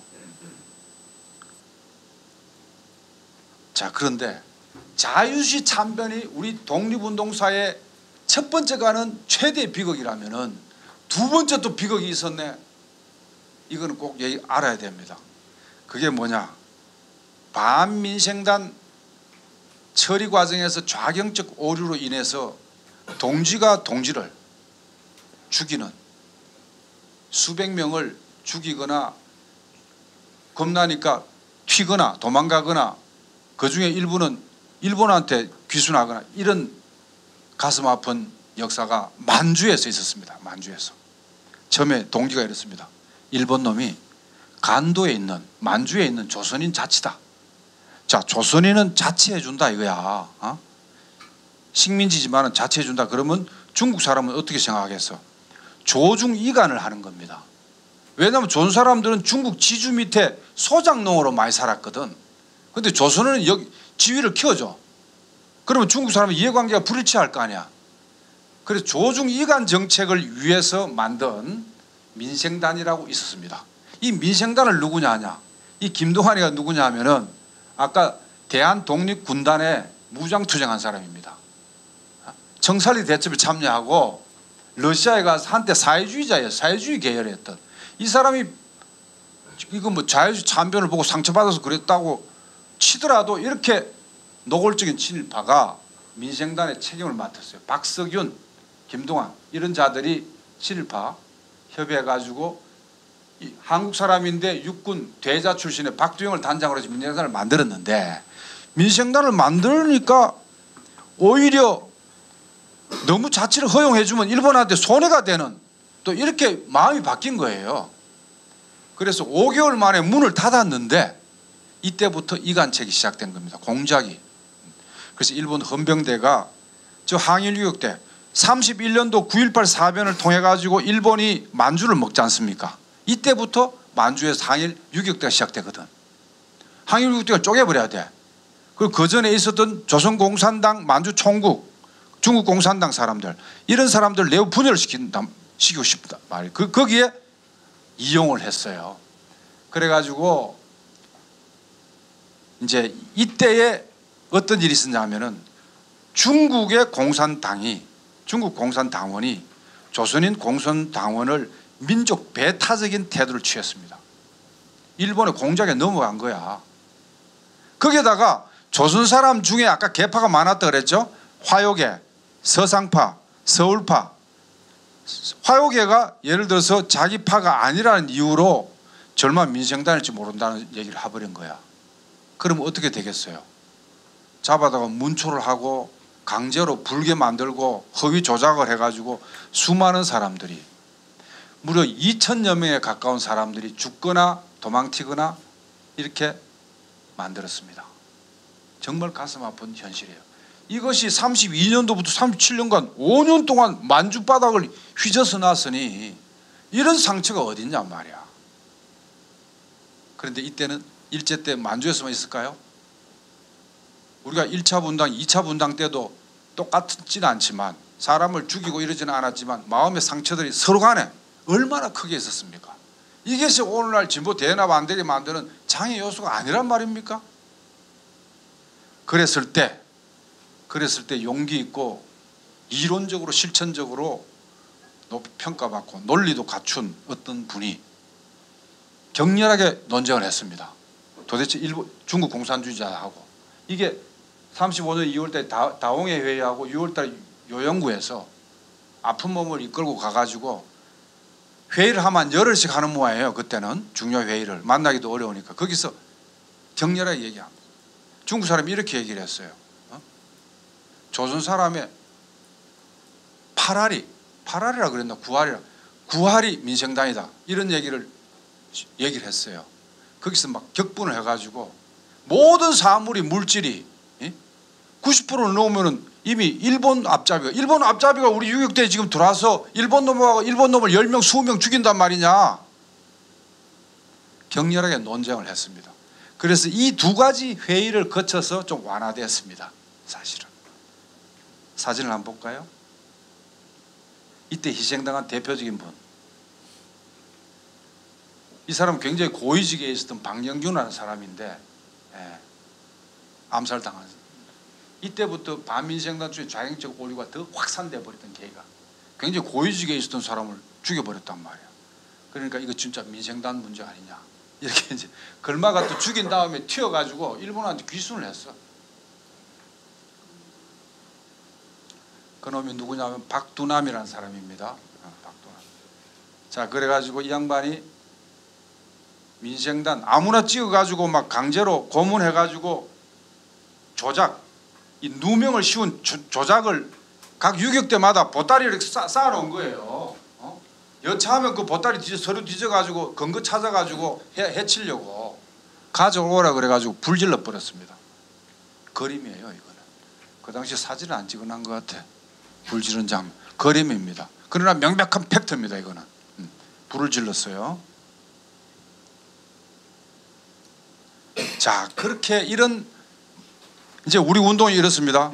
1900년대 1910년대에는 연해주에서 했고 내전 과정에 참여하고 그다음에 만주로 와서 20년부터 7, 8년까지 20년대 민족주의 계열의 독립투쟁을 했고 그다음 30년대 오면은 청년들이 항일 유격대를 만들어서 무장투쟁을 하기 시작한 겁니다. 이 독립운동의 흐름을 봐야 돼요. 국내에서는 물론 노동운동이 전개가 됐죠. 자, 그래서 대표적으로 항일 무장투쟁은 태양산에서도 있었고 모택동 연안에 있었고 태양산 근처에서 팽덕회 등소평하고 했던 이런 조선의용대가 있었고 만주에서는 동부항일연군 안에 조선인이 위주가 된 부대 조선인민혁명군이라고 그러는데 그것이 1군 육사에 특히 많았습니다. 동부항일연군의 1군부터 11군까지 있었거든. 동북인민혁명군이 나중에 동북항일연군으로 바뀌는데 거기에 이제 조선인이 많으니까 그 부대는 조선인민혁명군이라고 이렇게 불리기도 하고 조선 동네에 가서는 중국 동네에 가서는 동북항일연군이라고 그러고 그러면서 민중들하고 깊이 튼튼히 결합하면서 일본 놈하고 싸우는 이런 방법으로 해서 결국 해방이 됐습니다. 해방은 물론 소련도 밀고 내려오고 미소가 연합을 해가지고 이 파시스트 도당 3개 나라를 때린 거 아니에요? 그래서 일본이 이때도 마찬가지야. 미국 놈들이 가만히 있으면은 소련이 먼저 한반도 제주도까지 가버려. 그걸 막기 위해서 원폭을 투하한 거예요. 원폭을 투하하니까 무조건 항복했지. 무조건 항복하는데 그것도 조건이 있어서 천황을 죽이지는 마라. 천황은 안 죽인다. 일부러 살려준 거예요. 그래가지고 결국은 사실은 일본이 분단됐어야 돼. 일본이 왜냐하면 미소가 연합해가지고 2차 세계대전을 이겼잖아요. 그럼 나눠 먹어야 될 거 아니야. 독일처럼. 독일은 처음에 4개 나라가 갈랐어요. 그러다가 영국 프랑스는 미국한테 줘버리니까 미국 영향권에 있었던 서독, 소련 영향권에 있었던 동독 이렇게 가지고 독일이 분단됐잖아요. 전범국이. 그런데 우리 한국이 전범국입니까? 조선이? 우리가 분단되고 말이야. 일본은 분단이 안 되고. 이것도 다 미국의 전략이었습니다. 원폭을 나가사키, 히로시마에 때리니까 무조건 항복을 하고 38선에 더 이상 내려오지 마라 이 합의를 한 거예요. 이때만 하더라도 소련이 미국한테 달라들 수가 없었습니다. 정면으로 바로 대립할 수가 없었어요. 힘이 딸려. 스탈린의 입장에서는. 그래서 안 내려온 겁니다. 근데 이걸 통일정부를 수립하기 위해서 미소 공동위원회도 가동되고 남북 재정당 사회단체 모이기도 했는데 이걸 실패로 가면서 전쟁으로 갔고 그것이 70년 동안이나 정정 상태로 분단을 이어왔던 이런 아픈 역사가 있었죠. 자, 그래서 해방 공간에서도 이제 일제 때 아까 조선공산당 4차까지 했지만 해체됐다 그랬잖아요. 그걸 다시 복원해가지고 장안파, 재건파 두 개 더 만들었어 당을. 그러다가 이제 정통성 면에서 독립투쟁을 끝까지 열심히 한 데는 재건파 인사들이 많았으니까 9.18 열성자 대회에서 통합을 하고 조선공산당을 만들었죠. 그래서 정판사 위조집회 사건으로 불법화 시켜서 탄압을 시작했지만은 아직은 미소 냉전이 격화되기 전까지는 공간이 좀 있었죠. 그래서 여운형 선생이 북쪽의 김일성을 만나고 온 다음에 조선신민당, 조선공산당에 제안을 했어요. 3당 통합하자고. 지금 진보 통합운동하고 똑같습니다. 그랬는데 이렇게 쪼개졌어요. 48인파, 31인파, 간부파, 대외파, 추진파, 반대파. 그래가지고 박한영의 영향권에 있는 쪽을 뭉쳐가지고 드라이브를 걸가지고 만든 게 남로당입니다. 남로당. 자, 그래서 우리가 이제 이런 인식을, 정치 인식을 정확하게 해야 된다. 미국이 처음에는 미국하고 너무 사이가 좋았던 거야. 조선공산당. 예. 미국을 해방자로 인식을 한 거죠. 그러나 미국은 점령군으로 행세를 벌써부터 메가드 포고령에서 이미 드러나고 했는데 처음에는 사이 좋았다가 위패 사건으로 탄압 시작되니까 바로 총파 때리고 인민항쟁으로 하니까 더 이제 민주 역량들이 좀 파괴됐던 이런 측면도 없지는 않습니다. 그래서 우리가 정당을 하든 노동운동을 하든 민주노총 검속을 하든 이 좌우 편향을 최소화시키고 옳은 노선을 매 시기에 관찰해 나간다는 것은 매우 중요합니다. 그것은 주객관적인 조건에 대해서 토론을 많이 해야 돼요. 그렇지 않고 어느 개개인들이 판단해서 드라이브를 걸면은 편향을 발생할 수가 있다. 이게 우리 선열들이 주는 교훈이기도 합니다. 자, 이 사람들이죠. 박헌영입니다. 여운형 선생, 백남은 경제사학자예요. 학자입니다. 학자. 이 사람들은 다 근로민중을 기반으로 한 정당을 3개나 두고 있기 때문에 일하는 사람들을 분열시킬 필요가 없지 않냐. 다 뭉쳐야 된다. 이렇게 해서 만든 것이 남로당이었는데 북쪽에서는 완벽하게 북로당을 만들었습니다. 북쪽은. 그 북로당과 남로당이 합당해서 오늘날의 조선노동당의 뿌리가 된 겁니다.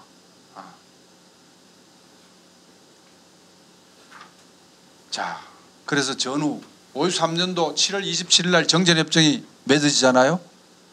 전쟁 끝나고 3년 만에 대선을 했는데 또 진보당이 출연했다는 이 놀라운 사실.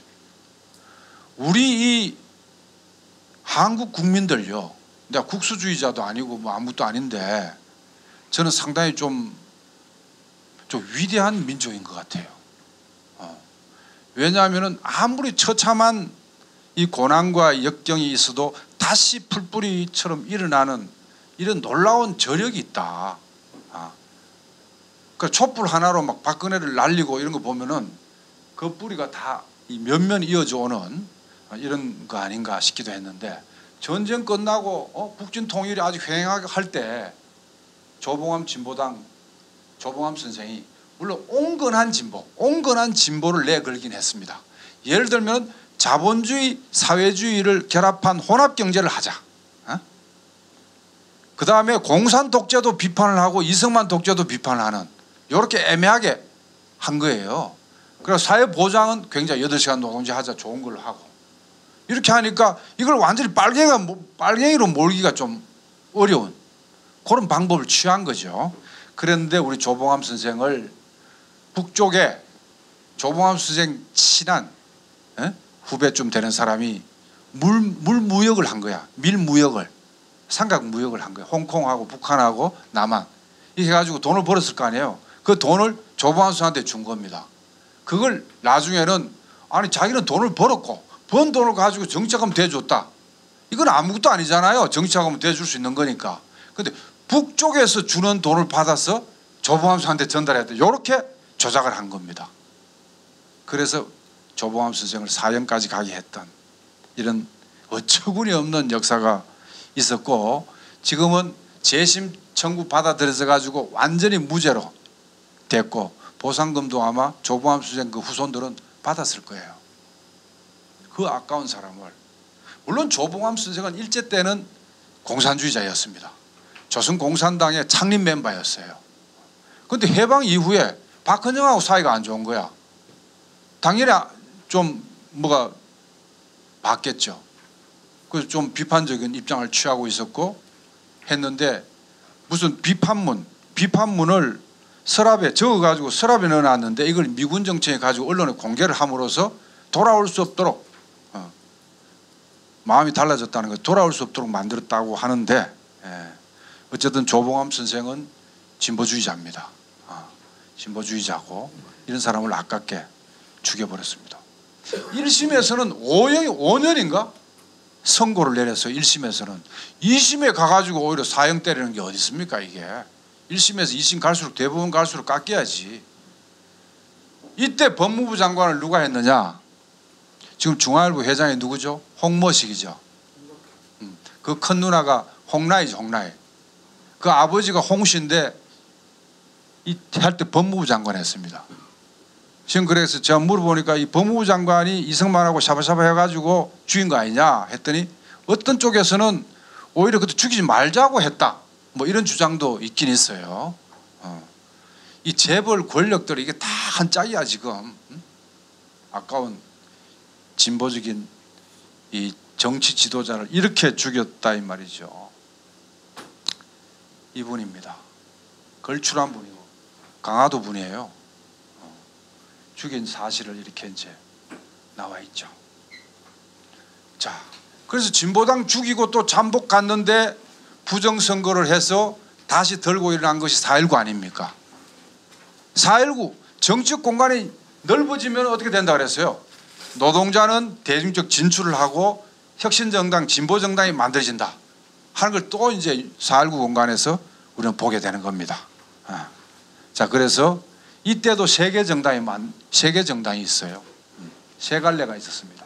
사회대중당, 그 다음에 한국사회당, 그 다음에 혁신동지연맹 이렇게 세 개가 있었는데 이때도 중도 성향의 온건 진보를 표방한 거예요. 혼합경제라든지 공산독재, 이승만 독재 비판이라든지 일당독재 이렇게 이제 온건 진보를 내걸었는데도 불구하고 전쟁 끝난 지 얼마 안 돼 가지고 민주당이 정권을 잡았잖아요. 장면 정권이 들었었지 않습니까? 민주당의 한계가 거기서 나오는 겁니다. 이 혁신 정당들이 의회에 진출을 많이 할까 봐 용공으로 몰았습니다. 정치 공세를 한 거예요. 전쟁 끝나지 얼마 안 되니까 그런 정서가 많았을 거 아니에요. 더군다나 평화통일을 주장하고 북진통일을 막 횡행할 때 평화통일을 이 주장을 하고 자 이랬던 시기에 이 사람들은 단결을 위해서 노력을 안 한 건 아니지만 중복 출마를 한 겁니다. 지역구에. 중복 출마, 이 교통정리까지도 못하는 이런 바람에 사실은 7.29 선거 때 매우 저조한 성적을 가졌죠. 민의원 4명, 참의원 1명 당선됐습니다. 반공정서가 있었다든가 시기가 짧아서 준비가 부족하다든가 후보들이 인지도가 좀 낮았다든가 했지만 혁신체제 분열도 상당한 이유가 됐다 하는 것을 그 이후에 다시 진보 대통합 노력을 기울였는데 5.16 쿠데타가 터진 거예요. 그래서 진보 세력들이 하나로 못 모으고 다 해산당하게 됐습니다. 5.16 쿠데타 이후에. 그래서 혁신 정당에 참여했던 사람들이 감옥 가거나 처형되거나 이런 사람들이 많죠. 이때 특히 가자 북으로 오라 남으로 지금 정교조 같은 교원 노조가 4.19 공간에서 만들어졌습니다. 대한노총이라는 이런 의욕노조를 바꾸기 위한 노력도 조금 한 2, 3년 더 길어졌으면 분명히 대한노총 민주화 바람도 세게 났을 텐데 5.16 쿠데타 이후에 대한노총이 한국노총 이름 바꿔가지고 오늘날까지 이어지고 지금은 좀 많이 바뀌었습니다만 계획적인 방향으로 이런 역사를 가지고 있습니다. 자 그러다가 자 보세요. 해방 공간은 3년이잖아요. 4.19 공간은 1년이에요. 1년. 1년 만에 끝나. 자 그런데 79년 11.6부터 5.17까지 이거는 1년도 아니야. 이거 몇 개월이야. 이거. 한 7개월 6개월 너무나 짧았어요. 80년 5월 달이 전두환이가 확대 계엄을 하지 않고 2년 3년 갔으면은 반드시 그때 진보정당 나왔습니다. 그러고 자주적이고 민주적인 노동조합의 전국 조직이 만들어졌을 거예요. 항우노총을 개혁하고 민주화하는 움직임이 반드시 그때 있었을 겁니다. 그런데 갈수록 짧아지네. 해방공고는 3년, 4.19는 1년, 그 다음에 80년은 더 짧아. 그래가지고 다시 철권 통치 밑에서 신음하는 이런 몇 년을 보내고 더 이상 눌러서는 안 된다. 또 직선제 개헌운동, 이것이 이제 83년도 하반기부터 이른바 유화조치라 그래 조금 풀어줘요. 그때 이제 우리가 현장활동 들어가고 그러면서 사실은 6월 항쟁을 가져온, 그래서 공간을 열어서 7, 8월 7, 9월 대투쟁이 일어나고 그때부터 이제 자주적이고 민주적인 노동조합이 지역별로 업종별로 전국적으로 단결을 하고 그걸 토대로 해서 진보정당들이 태동하기 시작한 겁니다. 다시 복권하기 시작한 거죠. 자, 백거한 선생 87년도 12월 달에 대선에 나왔는데 중간에 사퇴를 합니다. 그래도 자기가 나와가지고 또 노태우를 당선시킬 수가 있느냐. 근데 양김이 분열돼 가지고 또 노태우가 36%로 당선돼 버렸잖아요. 그런데 노태우가 당선됐지만 여소야대였습니다. 그게 굉장히 중요합니다. 그때에 우리 민주노조, 단위노조가 임단투, 그때 또 경제는 3조 호황이었어요. 경제는 좋고 정치 공간이 넓으면 경제투쟁이 활성화돼요. 노동운동이 양적으로 늘어납니다. 그래서 막 밀고 가니까 보수대연합을 한 게 민정당, 공화당, 김영삼, 통민당, 이게 통합한 게 민자당입니다. 민자당 만들어진 것이 90년 1월 20일 날이에요. 이날 뭐가 또 만들어졌습니까? 전노협이 만들어진 거야. 역사의 아이러니입니다. 성균관대학교에서 백설이 하얗게 깔려 있는데 백골단이 덮치기 바로 전에 전노협 창립을 선포하고 전부 섞인 거지. 담병호 위원장이 바로 그날 저들은 보수 대연합을 한 거예요. 더 이상 밀릴 수가 없다. 여소의 아들을 뒤집어 버린 겁니다. 자, 그런 역사가 있었고요. 자, 이름은 누구죠? 김문수입니다. 김문수는 90년도 민중당 노동위원장 했어요. 민중당 노동위원장. 지금도 계속 노동해가지고 묵고 살아. 경사노위위원장입니다. 어느 정권에서, 윤석열 정권에서 경사노위위원장 하고 있어요. 그때 민중당이, 그때는 후보 출마를 해서 다 얻은 표가 2%가 넘지 않으면 당 해산해야 된다는 법이 있었습니다. 정당법이. 그래서 92년도에 나왔는데 개별로는 표를 상당히 많이 얻었어요. 김문수는 부천 소사에 나오고, 은평에는 이재호가 나오고, 장기표는 동작에서 나오고 해가지고 20% 15%씩 막 얻었거든. 근데 그거 다 합해봐야 2%가 안 되는 거예요. 정당 지지도가. 1인 2표 이전인 시대니까. 2%는 당 해산되니까, 당 해산되면은 되더라도 민중의 요구를 정책으로 실현하기 위해서 끈질기게 진보정당 다시 만들어야 될 거 아니에요. 진보정당 했다고 결심했으면 운동가가. 그런데 뭐 눈이 뒤집혔겠죠. 그때 김영삼이가 부른 거예요. 점수 후하게 쳐줄게. 아이고 오느라, 어서 오느라 내 새끼 해가지고, 이 또 운동권이 엄청 부지런하거든요. 열심히 합니다. 신한국당에 들어가서 막 김영삼이 시키는 대로 어마어마하게 열심히 해버린 거야. 거기 가서 성성장구 해가지고 몇 선이더라? 상당히 국회의원 오래 해먹고, 이재호는 나중에 국회의원 한참 하다가 어디 줄을 섰습니까? 이명박이 제2인자라고 했던 이재호 된 거 아니에요. 그거 다 진보정당 출신들이에요. 자, 이 대목에서 제가 뭘 강조하고 싶냐 하면은, 진보정당을 하든 민주노총을 하든 무슨 운동을 하든 노동자 민중, 이 일하는 사람들의 요구를 실현하기 위해서 자기가 헌신하겠다는 사람은 욕심을 버려야 돼요. 이 운동의 대의보다 욕심이 앞서면, 돈이든 권력이든 자리든 앞서면은 언젠가는 반드시 배신을 하게 돼 있어요. 이거는 틀림없는 사실입니다. 그런 사람은 수도 없이 지난 105년 동안 많이 봤어요. 자, 그래서 이타 한때는 이타 민중당 시절에 얼마나 열심히 했던 사람입니까? 자, 그래서 대중 조직이 결의를 하지 않고 만든 진보 정당들은 뿌리가 약하더라. 드디어 날치기 총파업 이후에 국민 성립 20일 이후에 민주노총이 결의해서 민주노총의 선언과 강령에 입각해서 만든 것이 2000년 1월 30일 날 민주노동당입니다. 역사적인 날이죠. 이렇게 만들었습니다. 그래서 2004년도에 몇 명? 10명 돼가지고 사진 잘 찍었네요. 국회의원들입니다. 그리고 열심히 국회 안팎에서 열심히 싸웠습니다. 그리고 또 세비를 딱 당에서 걷어가지고 150만 원만 줬나? 그때 그래가지고 국민들로부터 박수는 많이 받았는데 본인들은 막 확 힘들어했습니다.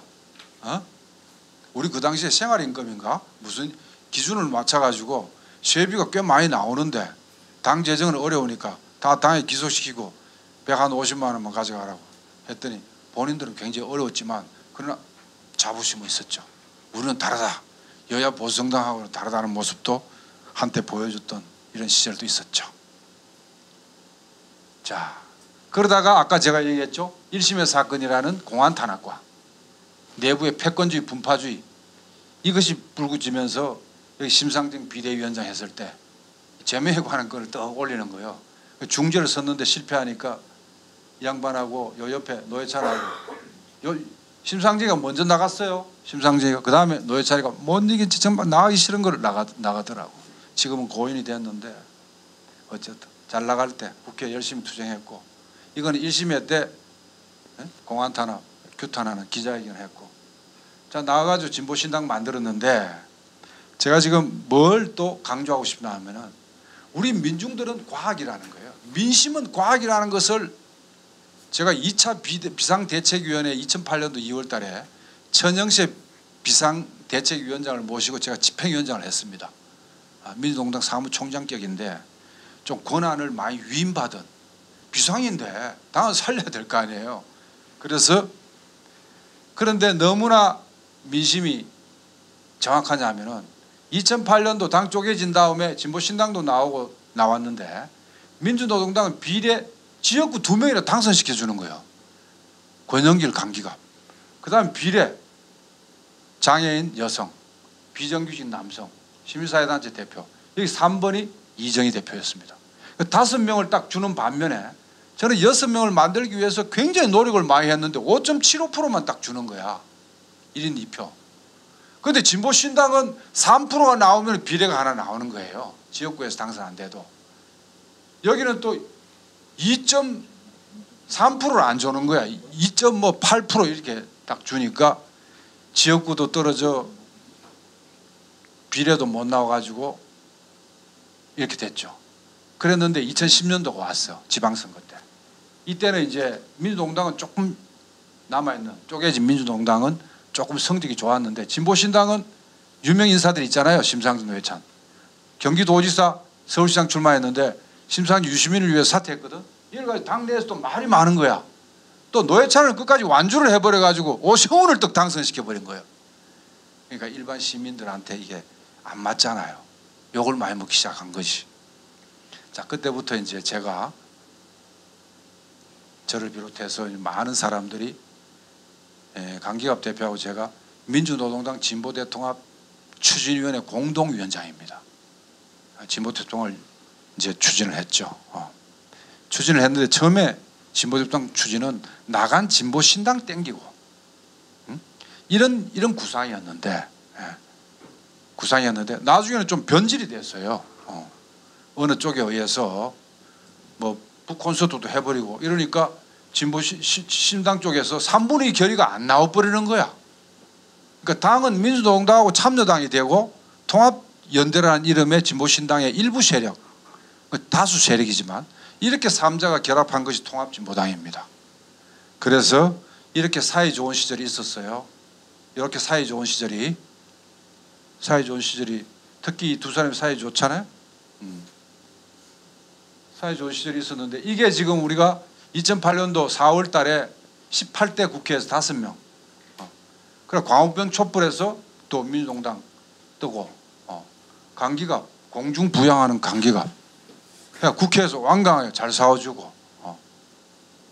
자 이랬는데 이게 13석까지 당선시켰습니다. 2012년도 4월 달에 됐는데 정말 부실부정 선거가 없었더라면 또 있어도 빨리 정치로 수습하는 노련한 어떤 정책 지도력이 있었다면 그때 이 부실부정 이런 거는 서로 면피하고 니 탓이라고 하면 다 죽는다. 책임을 지고 몇 사람 물러나야 된다 라고 했는데 윤검순 의원만 물러났습니다. 기억하시죠? 지금도 막 콱 막히는데 그때 딱딱 정치적으로 이 중요한 거는 말이에요. 제가 법 위에 정치 있습니다. 법 위에 정치 위에 종교 있어요. 법으로 안 되는 거는 정치로 해결할 수 있습니다. 인간사회에서 정치로 해결 안 되는 거는 영적으로 맡겨야 돼요. 신앙으로 마음을 달랠 수밖에 없어요. 그런데 뭐 잘못한 게 있냐, 법적으로 문제가 있냐는 무슨 이런 식으로 따져가지고 다 망해버리는. 자 그래서 이 중앙의 폭력도 일어나고. 자 그래서 나간 게 이 사람들 정의당입니다. 또 통합진보당 남겨놓고. 통합진보당은 어떻게 됐어요? 공안 탄압에 의해서 정말 이석기 중심의 내란 선동이라고 낙인 찍이면서 정치 공세뿐만 아니라 아예 싹 얼마나 압수수색을 많이 하고 얼마나 많은 사람을 조사받게 하고 이석기에 9년을 살게 하고 현대에서도 전혀 50년대 조범함 그 다음에 거의 더 일찍이 일자의 조선노동당을 4차까지 사건을 만들어서 수백 명을 구속시키던 이런 현상이 뽀젓이 개명된 세상이라 2000년 21세기에 계속 벌어지고 있는 이 현실. 그러나 이것을 오직 그 누구도 해결해 주지 않기 때문에 우리 스스로가 원숙하게 단결하고 배려하고 양보하고 이렇게 해서 슬기롭게 대응하지 못하고 있는 이 현실에 대해서 우리가 지금 반성을 하면서 다시 한번 해봐야 되지 않냐 이 말이지 내 말은. 자 마지막으로 정리하겠습니다. 조금 지루합니까? 지금부터 시험 문제 나와요. 지금부터 이 시험 문제 나오는 걸 얘기한단 말이에요. 정신 차려야 됩니다. 바짝.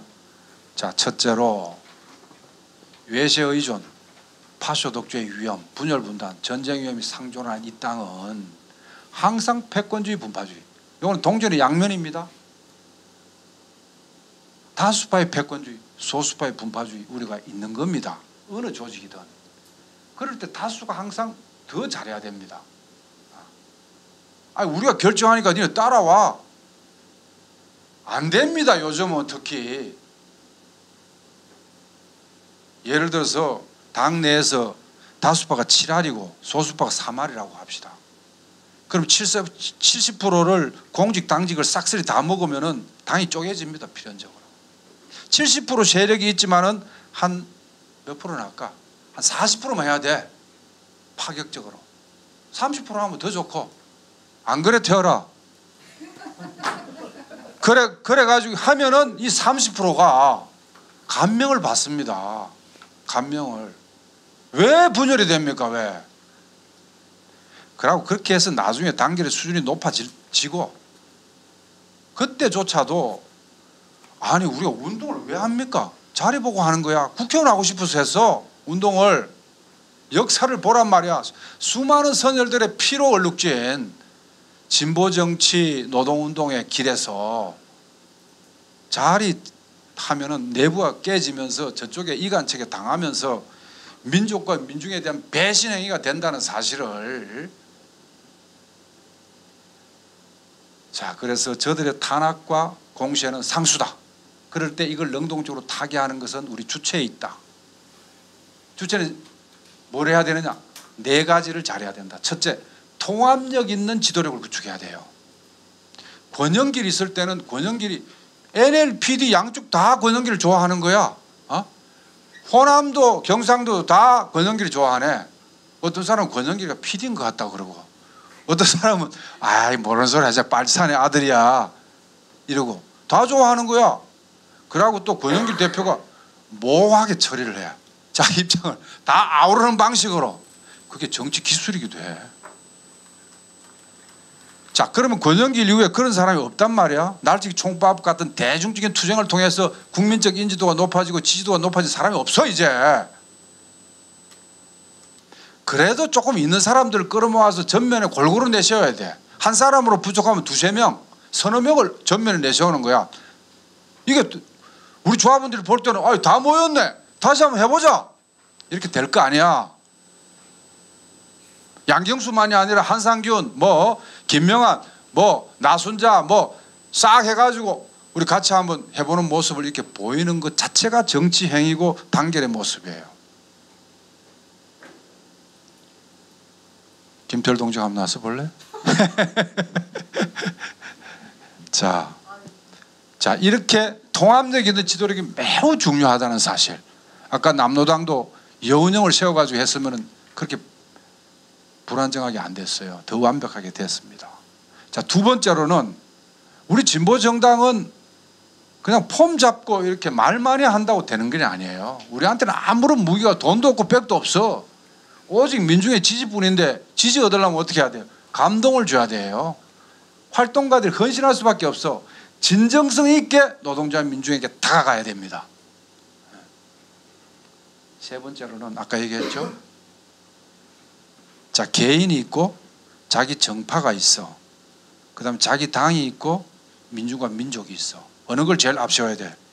민족과 민중을 자기 당보다 앞세워야 돼요. 자기 좌파보다 자기 당을 앞세워야 돼요.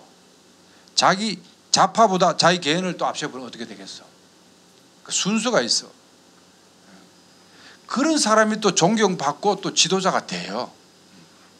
그렇지 않고 자꾸 자리나 이렇게 보고, 그러고 말은 멋있게 하는데 조금 진정성이 떨어지고, 이런 사람들은 우리 민중들이 빠꿈이에요. 보통 그렇게 속아 넘어가지는 않습니다. 자, 그래서 그렇게 하고, 그 다음에 이념 공세, 공안 탄압을 단결한 상태에서 슬기롭게 대응을 해야 돼요. 1심회 때는 어떻게 했느냐? 당연히 중앙위원회도 있고 상무부 총장 누구도 있고 구속됐어. 간첩단 사건으로 저쪽에 몰아가 조작을 해가지고. 그럼 이때도 당연히 보안법 굴복했니, 데모해야 된다, 해야 된다, 강경 대응 주문도 있었겠죠. 그리고 또 정반대로 이걸 죄명에 관한 건으로 또 올리네. 말이 됩니까 이게? 그 중재안도 실패하고 이렇게 당 깨지는 겁니다. 그래서 제가 얘기하는 것은 지금도 제주도 건이니 창원 건이니 민주노총에 누구니 해가지고 이걸 민주노총을 떡을 만드는 데 쓰고, 그것도 진보당 관계자로 해서 진보당을 더 떡을 만들잖아요. 안 그래도 왜곡된 이미지가 덧칠되어 있고 고립적인 상황에서, 이런 경우에는 그 보안법 탄압 당사자들은 희생적으로 임해야 됩니다. 임하고 당은 보안법을 규탄해야 되고, 또 이걸 가지고 갈등하고 분열되는 일이 없도록 통일적으로 하되 슬기롭게 대응해야 돼요. 이것이 진보정당이 단계적으로 발전시켜 나가는, 갈등 분열을 겪지 않고 단결되고 발전하고 혁신할 수 있는 방법입니다. 제 얘기가 이해가 되십니까? 어렵습니다. 어렵죠? 네. 어려워요. 그렇게 해나가기 위해서는 굉장히 노련한 그 통합적인 리더십이 당내에 있어야 되고, 아래로 굉장히 노력을 많이 해야 돼요. 앞으로 또 생깁니다. 지금 우리가 노동중심의 진보대연합당, 선거연합당을 얘기합니다. 총선 앞두고 지금 총선 방침이 3가지 안이 나왔습니다. 하나는 그냥 후보 단일화만 하자, 각 정당 놔두고, 이거고. 그 다음에 무슨 소리야, 노동중심의 진보대연합당 하자, 그거고. 또 기존 당 놔두더라도 한 5천 명 모아가지고 선거연합당으로 만들어서 비례라도 하나로 찍게 만들어주자.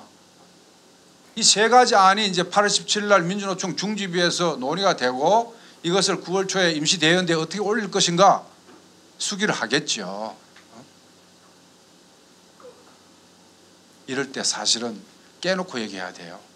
말은 안 하지만 쉬쉬 패권주의 분파주의 문제하고 공안탄압 대응 문제가 말은 안 하지만 그것이 굉장히 잠복되어 있는 결정적인 이유임에도 불구하고 얘기 안 하고 무슨 딴 얘기나 자꾸 많이 하고 이러면 안 되는 거예요. 탁 깨놓고 우리 이제 뭐 헤어진 지 살고 각자 각계약진 해본 지 벌써 10년도 넘었고 하니 요번에 만일에 총선 때 하나로 대응하지 않는다면 어떻게 되겠느냐를 노골적으로 얘기를 해야 되지 않겠냐는 것이. 민주당 한계는 뻔하고 지금 말이죠.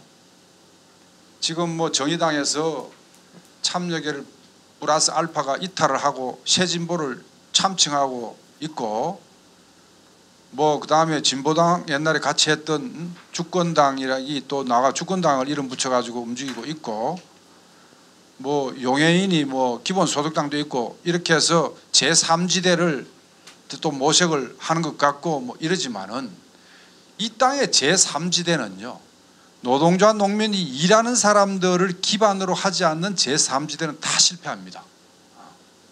그리고 노동자 농민의 기반으로 한 진보당은 패권주의 분파주의와 공안탄압을 넘어서면 승승장구합니다. 자, 그래서 지금 우린 반드시 이번에 해야 되는데 이대로 대응하면 결과가 이렇게 나올 것 같아요. 지금 정의당이 그동안에는 9% 나왔습니다. 정당 지지율이.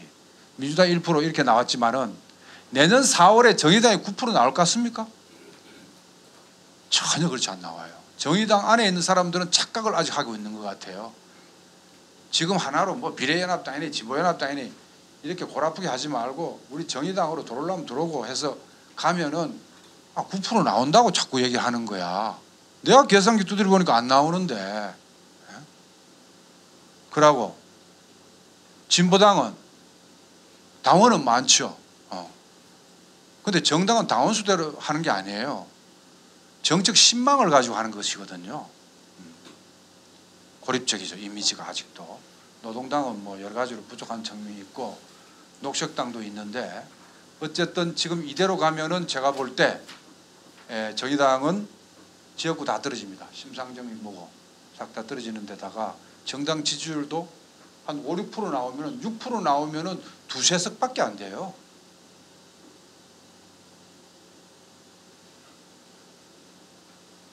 자, 그래서 이대로 가면 안 된다. 그리고 거기에다가 민주당까지 지금 국힘이 윤석열 정권이 죽이려고 하는 이 민주당까지 혁신 통합하지 못한다면 내년 총선 결과는 어떻게 될 것인가? 그러니까 윤석열 퇴진될 것인가? 미생민주 평화 생태 나라를 좀 덜 망치고 있습니까? 골고루 구석구석 망치고 있잖아요.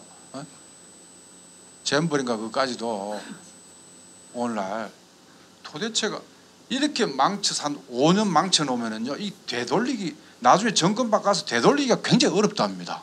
상당한 시간이 걸린다네요. 자, 그래서 이번 총선에 잘하자. 어떤 사람은 이렇게 얘기를 합니다.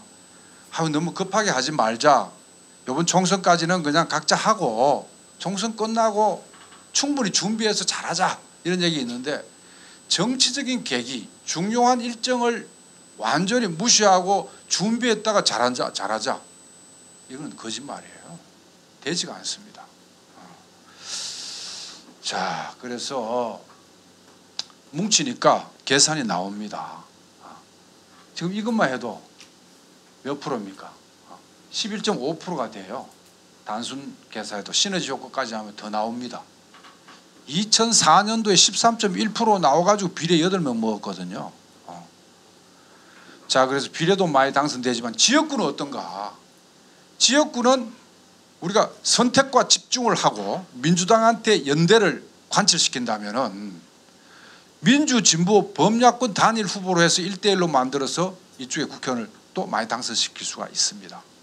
2012년도보다 더 나은 성과를 가져올 수가 있어요. 이렇게 되면은 바깥의 대중투쟁과 국회 안의 의회투쟁이 결합을 해서 우리 노동자들의 정책, 사회적, 경제적 지위를 향상시키는 데 도움이 되겠습니까? 안 되겠습니까? 대답이 없네. 되겠습니다. 됩니다. 되게 돼 있어요. 자, 그래서 남은 과제는 이제 우리는 그렇습니다. 뭐 NLPD 뭐 사민주의, 사회주의, 뭐 민족주의 다 좋은데 우리의 진보적 가치와 정책 위주로 할 때는 이렇게 대표적으로 노동 존중해야 되고요. 민족 자주 실현해야 되고 사회 평등 실현해야 되고 그다음에 생태, 기후위기 극복해야 되는 이것이 주된 진보적 가치입니다. 그 외에 뭐 또 다양한 게 있겠죠. 섞으면 돼요. 그걸 강령으로 표현하고 정책 공약으로 제시하면 됩니다. 자, 이걸 어떻게 실현하느냐? 노동자 민족의 직접 정치. 아까 대중투쟁을 위주로 선거의회 투쟁을 보조축으로 온오프라인 결합 방식으로 한다는 것이죠. 그런데 구호만 직접 정치 해놓고는 공천은 전부 다 대학 출신의 활동가들만 다 차지해. 이거 직접 정치 맞습니까? 조금 부족해 보여도 가방끈이 좀 짧아도 노동조합 오래 하면 훨씬 더 유능하게 정치할 수 있어요. 이런 사람한테 나가라고 해야지. 양보를 해야 돼. 응? 직접 정치란 말을 함부로 쓰는 게 아니다. 그러나 서기 시작하면 철저하게 직접 정치 원리를 관철시켜야 된다 라고 강조하고 싶습니다. 자, 그렇게 해서 지금 연합당이기 때문에 당 안에 당 명칭 사용하는 거예요. 노동중심의 진보연합당은 중앙선관위에 등록하는 당은 하나예요. 그 당 안에 당 이름을 사용할 수가 있고 의결기구, 집행기구, 자금 배분에 있어서 배분하는 거예요. 연방제 방식으로 당을 운영하는 것입니다. 그리고 마음에 안 들면 나갈 수도 있어. 또 나갔다가 다시 돌아올 수도 있고 이렇게 상당한 기간 차이를 인정하고 연합당을 운영해보자는 거예요. 그리고 비례후보 출마자도 기준을 딱 정해요. 제가 이제 해봤다 그랬잖아요. 2008년도에 비례회 때 1번 여성 장애인. 여성은 1번이잖아. 홀수잖아. 장애인. 2번 노동자한테 비정규직. 3번 시민사회단체. 뭐 4번 기준이야. 대의에 입각한 기준이 쭉 나올 거 아니에요. 환경 뭐 당선 가능한 기준에 따라서 예를 들어서 정의당이 너가 단독으로 나갔을 때 얻은 만큼 보장해 주겠다는 거야. 연합당에서. 그런데 왜 자꾸 따로 하려고 그래? 자, 그래서 그것도 다 합의를 해서 정책 합의에 의해서 공직 후보를 선정을 하고 배분도 하는데 결국은 묵은 감정, 상처를 대화합 조치를 취하지 못하고 성숙되지 못하게 또 그 아집 또 개인이나 어떤 자기 정파의 그 이익 결국은 그런 것이지 뭐가 차이가 대북 관점에 차이가 있니 뭐니 이런 게 아니에요. 대북 관점의 차이야. 민주노동당 당 하나로 했을 때도 그 안에 차이가 많았어요. 수많은 토론과 논쟁을 해서 다 성명서 발표하고 다 했다고. 북핵 문제 이것이 우리의 장애물이 된단 말이야. 없을 때하고 있을 때하고 달라요. 이미 북핵이 있고 이제는 비핵화를 어떻게 가겠어. 세계 군축으로 가야 돼. 핵군축으로. 내가 하나 없애면 미국 10개 없애라. 아니면 5개라도 없애라. 아니 그래가지고 아니 우리가 먼저 다 핵 없애버리면 누가 안 때린다는 보장이 있습니까? 우크라이나 다른 전쟁들처럼. 이북 입장에서 볼 때 말이죠. 그래서 비핵화가 맞고 그 과정에서 군축으로 갈 수도 있다. 이런 것이고 인권 문제? 아니 북인권 문제를 도와주기 위해서라도 남북 평화협력을 해야 되고 미국의 그 간섭 때문에 남북 발전을 가로막히지 말아야 되는 거 아니냐. 그래 인권 문제 있다고 치고 한국 언론과 서방 언론처럼 과장되게 뭐 있지도 않지만은 인권 개념도 많이 다르고요. 또 뭐더라? 3대 뭐 권력 성계 그거 대답하기 어렵죠. 그거. 근데 그런 것이 우리 하나의 당으로 하는데 걸림돌이 됩니까? 우리가 북쪽 정치를 다 책임질 놈도 아니면서. 그러나 각 나라마다 정치가 독특해요. 사회주의 일반하고도 정치 방식이 북한이 또 다르잖아. 그것이 옳다 그러다 이전에 우리가 거기까지 간섭해가지고 어떻게 하겠다는 건데. 이른바 대북 이견 3가지 이런 것도 옛날에 비해서 많이 묽어졌어요. 나는 이것보다 훨씬 더 결정적인 장애물로 남아있는 것은 역시 패권주의 분파주의와 공안 탄압에 대한 대응 방식. 이라고 생각합니다.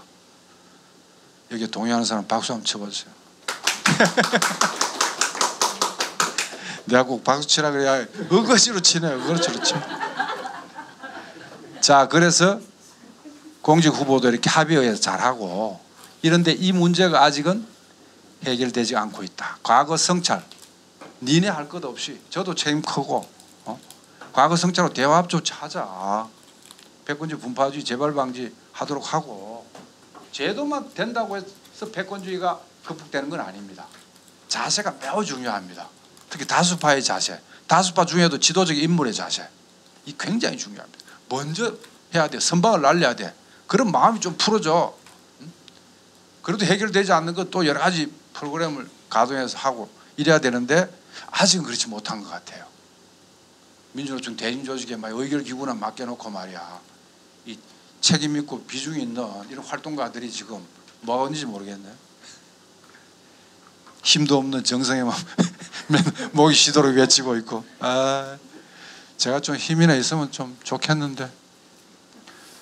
자, 이렇게 하면은 될 것 같다고 생각이 들고, 요번에 하여튼 결론적으로 말씀드려서 지금은 미중 전략 대결 시기다. 이제는 미국 일극 패권에서 다극화로 넘어가는 상황이다. 우리가 과거에 미국에 일방적으로 의존했던 적은 나라가 아니다. 우리 힘이 경제적으로 정치적으로 굉장히 크다. 그럼 이제는 미국에서 당당하게 임할 때도 됐다. 조금 밀어붙이고 미국도 밀린다. 이럴 때 공간이 열리면서 미중이 균형일 때 우리 민족끼리 단결하면은 이 비약적으로 발전하거든. 지금 만일에 유경환 선생이 오늘 얘기를 했을 거예요. 미국이 약화되고 있다고. 탈미가 세계 도처에 일어나고 있다고. 미국이 약화되면 어떻게 되겠어요? 미국이 약화된 조건에 미국이 중국을 견제하기 위해서라도 북미 관계, 대북 전략을 수정할 가능성이 있습니다. 왜냐하면 계속 몰아버리면 상대방이 더 커질 거 아니에요. 북중도 뭉치게 하면 미국이 손해예요, 이익이에요. 갈라놓는 게 좋을 거 아니에요. 그렇다고 해서 조중 간에 갈라침이 당하느냐, 그렇지는 않아요. 항상 조선에서는, 북에서는 이렇게 얘기합니다. 미국하고 대화하기 전에 중국 방문해가지고 다독여 놓고 미국하고 대화합니다. 이 굉장히 중요한 얘기예요. 균형 외교하겠다는 것이. 자, 그래서 미국의 대중 견제가 미국의 최고의 대외 전략이라면은 미국의 대북 전략이 미국의 힘이 약화되는 만큼 달라질 수가 있다. 자, 이럴 때 우리한테 찬스가 온다. 남쪽은 또 이거 남북 관계 전체는 또 우리도 일을 해야 되지만 남쪽은 우리가 그냥 책임져야 된단 말이에요. 북이 해주는 게 아니에요. 우리 진보 세력이 하나로 통합은 좀 수준이 높다면 연합이라도 해가지고 민중이 볼 때 아이고 잘하네, 믿고 맡길 수 있겠네, 민주당의 한계를 좀 극복하는 요소가 있네. 그러나 이쪽에 아직 집권 세력은 대기는 좀 부족한 것 같다.